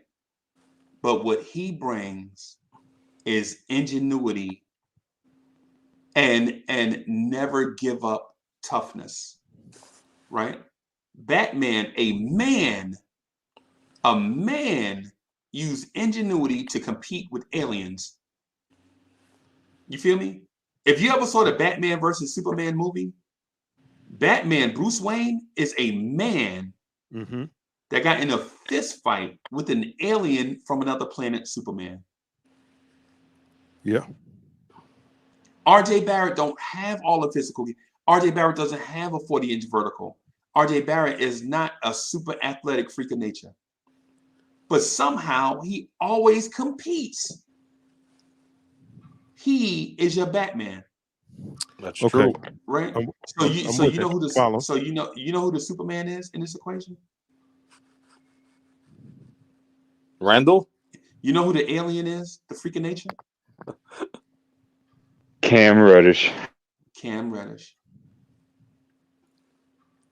Cam Reddish. Because and the reason why I compare Cam to Superman is because Cam Reddish is blessed with all the physical gifts you need from a player that can be an all-time great. Now, am I calling him an all-time great right now? No. Right? But he has the physical abilities and gifts to be that. Right? And so what does Cam Reddish need? He needed the same thing that Superman needed. He needed time and support to adapt to his new environment. And if you don't believe Superman needed time to adapt to his new environment, look at Superman, look at Clark Kent's family. Farmers, right? Went to the city, he had Lois Lane to be his emotional support, right? Until the day came where he could take over and be the guy. And then he joined this group of guys. Your RJ Barrett, your Obi Toppin, you know what I'm saying? Your Mitchell Robinsons. Bro, I'm telling you, in this scenario, you don't have to go out and get nobody else. You have to go out and get nobody else, bro. Cam Reddish just needs some time to cook. And when he does, he will be able to help the Justice League defeat their foes, AKA the Knicks be competitive in a super competitive Eastern Conference. I ain't gonna say nothing else about Cam, bro. I ain't gonna say nothing else about Cam. Hey, Freezy, I got one comparison. What do you think of a Cam Reddish compared to Derek McKee from the Pacers back then? He's gonna be way better. He's better than that. Yeah. Yeah. What if Cam turns into the Superman of Brightburn because he can't get no damn minutes, and Tom Thibodeau is the farmer dad. You know what I'm saying? That could happen too in this Superman story. Yeah, and I feel you. And you know what's going to happen? Tom Thibodeau is going to watch Cam Reddish get coached up by Johnny Bryant and become a megastar. I hope so. I hope so. And you know how I know? You know how I know this is Poetic? Because Johnny Bryant took a Oakland high schooler named Dame Lillard and turned him into something. Johnny Bryant took a dude named Donovan Mitchell, a 6'2" shooting guard, and turned him into something. And if you think that when you give him the complete package of skills, that my man won't turn into something, I'm just saying. I'm just saying. Y'all ready to talk about the Lakers game? No. This is a good conversation to a point, because I really want to. I really like that analogy. You must have really thought about it, because you hit all that on the head, and now that has me thinking. Okay, well, to fill out this Justice League and create a super team with the players that we have, who is who, what's what, could it work? In all honesty, I'm gonna say this because people probably want to move on too. If Cam Reddish is Superman, right? Right. I assume you're saying Johnny Bryant is that stable force in his life, like the parents and the Lois Lane thing like that, right? Right. So then that means we have to get Lex Luger out of the way, aka Tom Thibodeau. Or is Tom Thibodeau oh man, what is that dude saying? No. Tibbs ain't the villain. I'll tell you who Tibbs is. If you remember back in the early Justice League comic books, right? The Justice League had to meet with the government, the president, and all of them. They wanted to help, but they wanted to help with their limited capability, right? Okay. And so they were trying to say, "Hey, Superman, we want to send you on such and such mission," and it was not like that because the government didn't understand supervillains, or superheroes, right? You know what I'm saying? All they understood was warring between countries, right? They were always, we just we did some tanks and missiles. Nah, bro, nah. We don't need none of that, bro. Y'all take it easy. Y'all take it easy. Don't do that. Right.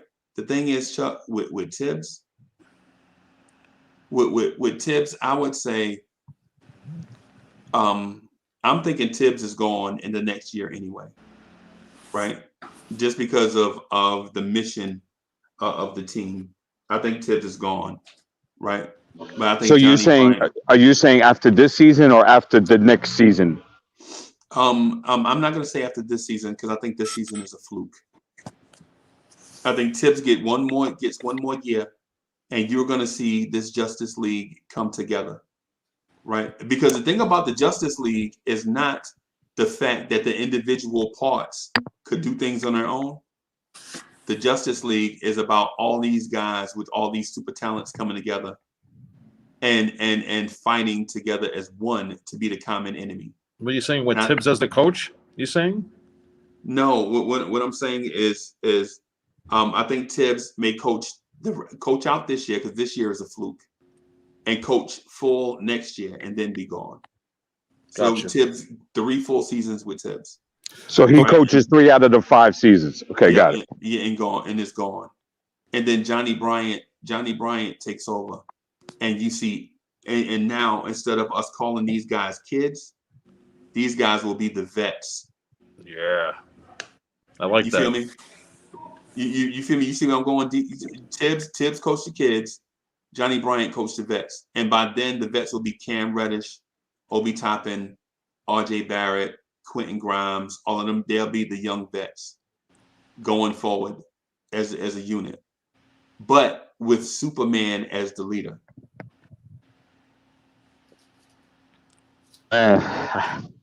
I don't know, Freeze.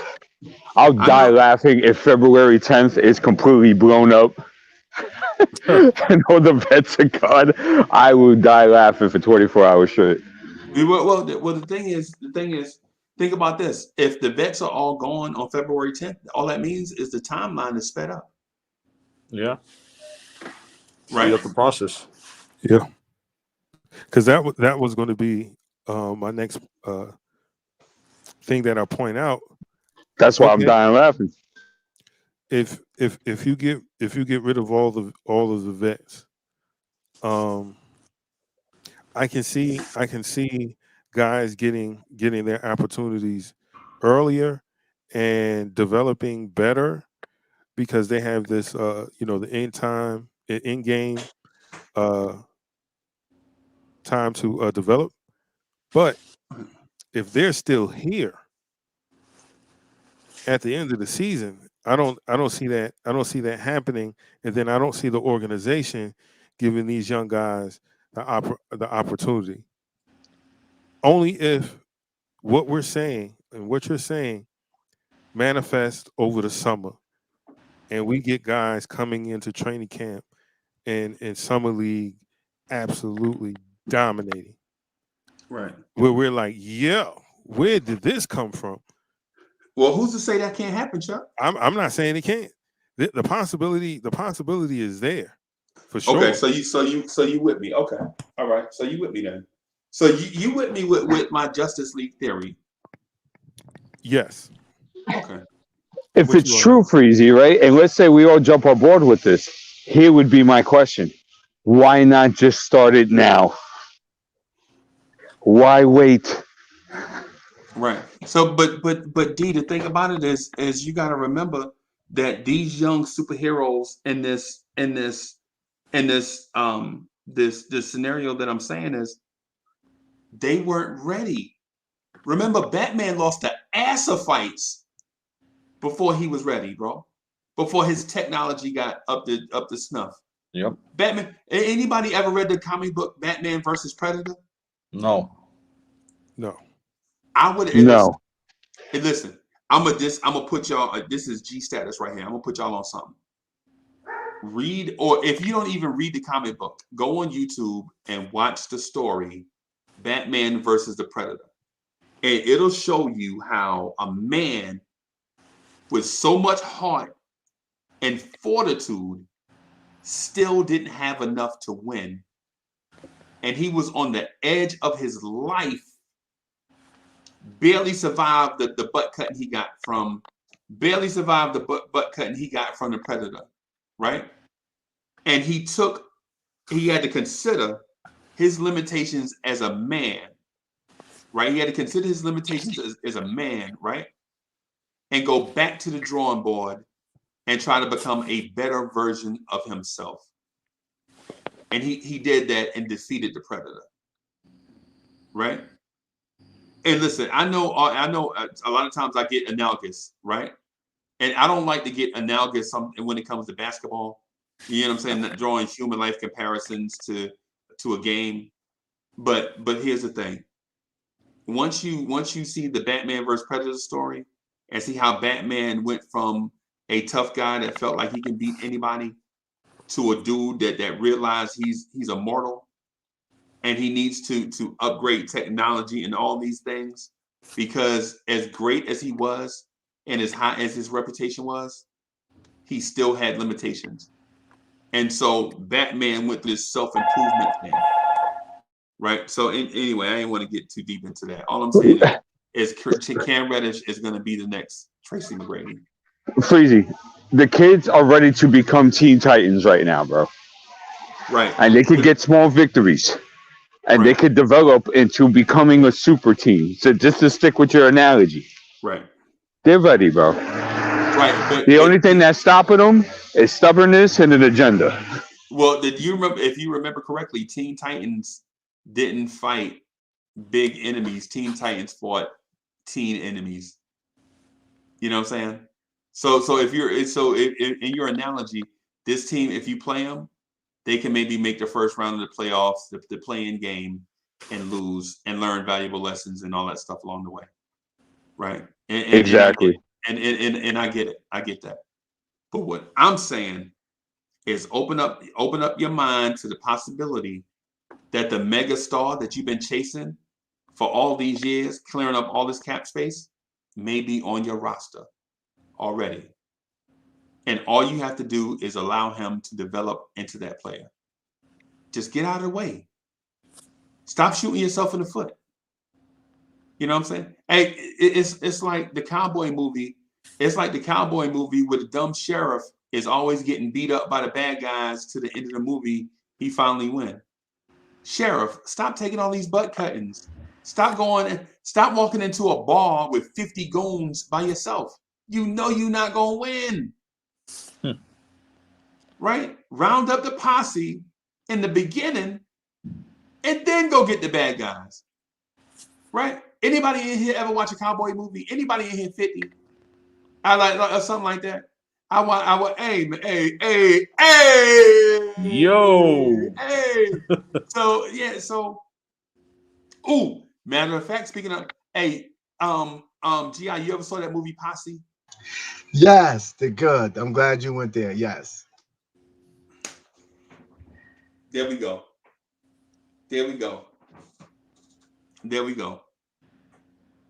So y'all ready to talk about these Lakers or what? Let's go, Knicks. Yeah. Go ahead, Mr. Reddish. Start it off. Here's the thing. I think the kid. Okay. I'm gonna say this, and y'all are gonna think I'm dragging the old conversation forward. I'm not. Bro, the Lakers are old and beat up. Okay. All right. Where's this game gonna be played at MSG or in Los Angeles?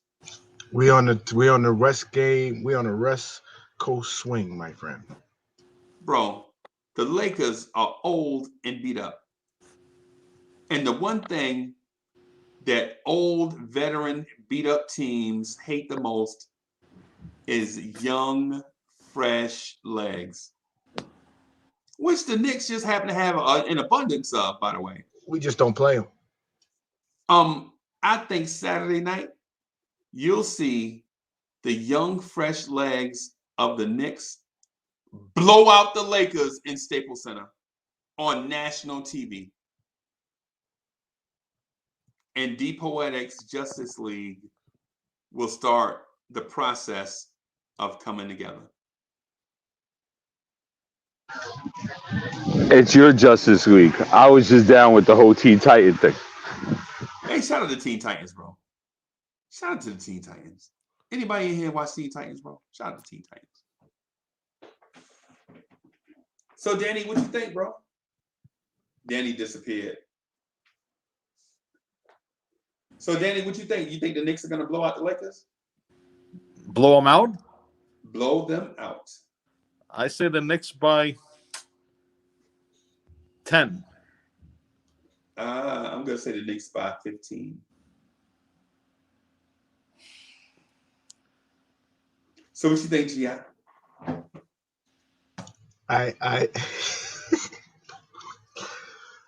I'm being a little cheesy to the take that I didn't realize Chuck made, so I'm going to give Chuck the credit for the take. Plus, I got it off of just searching the rumor mill.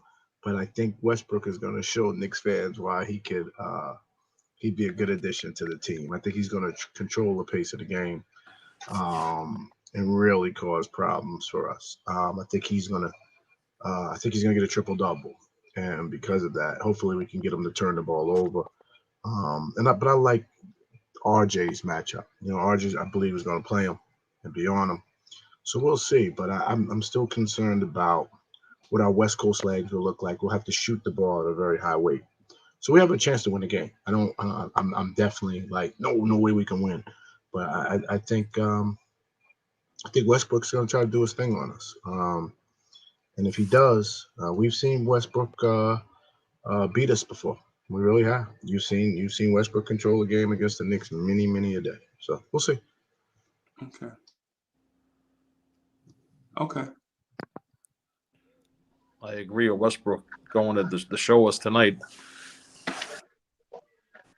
I think if they're gonna play this same tired ass lineup, I think it's gonna be a very competitive game at the Staples Center.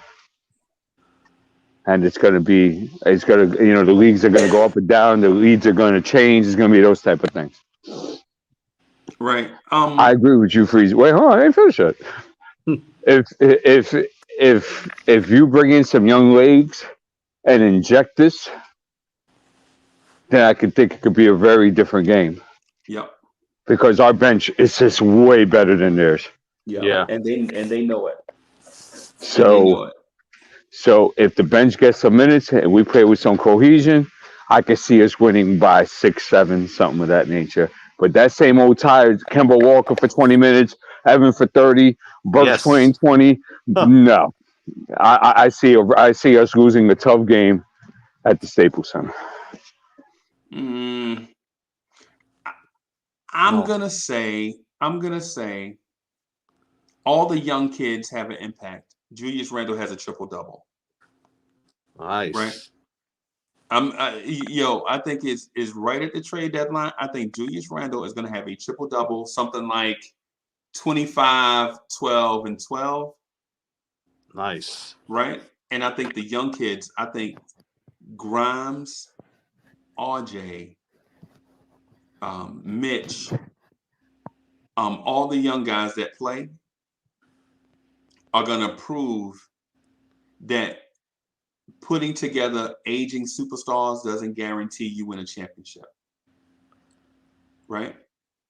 I don't think Kemba will be impactful at all. I don't think Burks will be impactful. I think the X factor is going to be Evan Fournier. Wow. So if Fournier and Randle keep us in the game early, I think the kids will carry us late and we cruise by 15. Do you think we see Cam tonight, Freezy? Of course. Timeouts, closed camera cuts, things like that. Yeah. That's terrible. We don't. Nope. I don't think we see Cam tonight. Right. Oh God. Right. Well, it's tomorrow night though. But tomorrow night. Yeah, tomorrow night. Sorry. Yeah, because there's nothing's changed. There's no roster spot that's opened up, and it's just not. How do you play him? Well, as we speak, the De'Aaron Fox for Julius Randle rumors are getting hot. Warming up. Yeah. Oh man.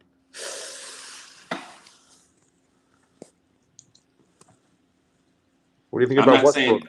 I'm not saying that their trade is going to happen. I'm just saying that my phone is buzzing. Bleacher Report. So.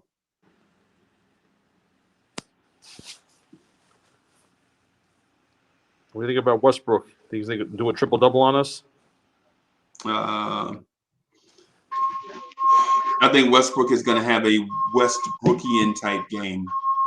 He'll probably be 2 for 14 until late in the game, when the game is out of control. And then once the Knicks have the game in hand, he'll probably hit like 7 straight buckets and finish like 9 for 22 or something. But his scoring won't have an impact, I don't think.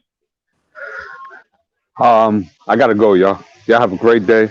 Yeah, I'm gonna have get out a great weekend. I think Yeah. we lost some of the. Later, buddy. I'm thinking about jumping on later. I don't know which one though.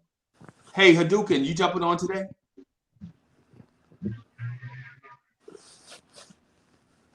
Okay. Anyway, let me get out of here, man. I'm gonna go get some sleep. I'm gonna try to get about 42 minutes to sleep. Wow. And then I'm gonna try to figure out, what we'll do for tonight. All right, sounds great. All right, sounds good. I'm Breezy. All right, take it easy, brother. All right, y'all say peace. Later, y'all.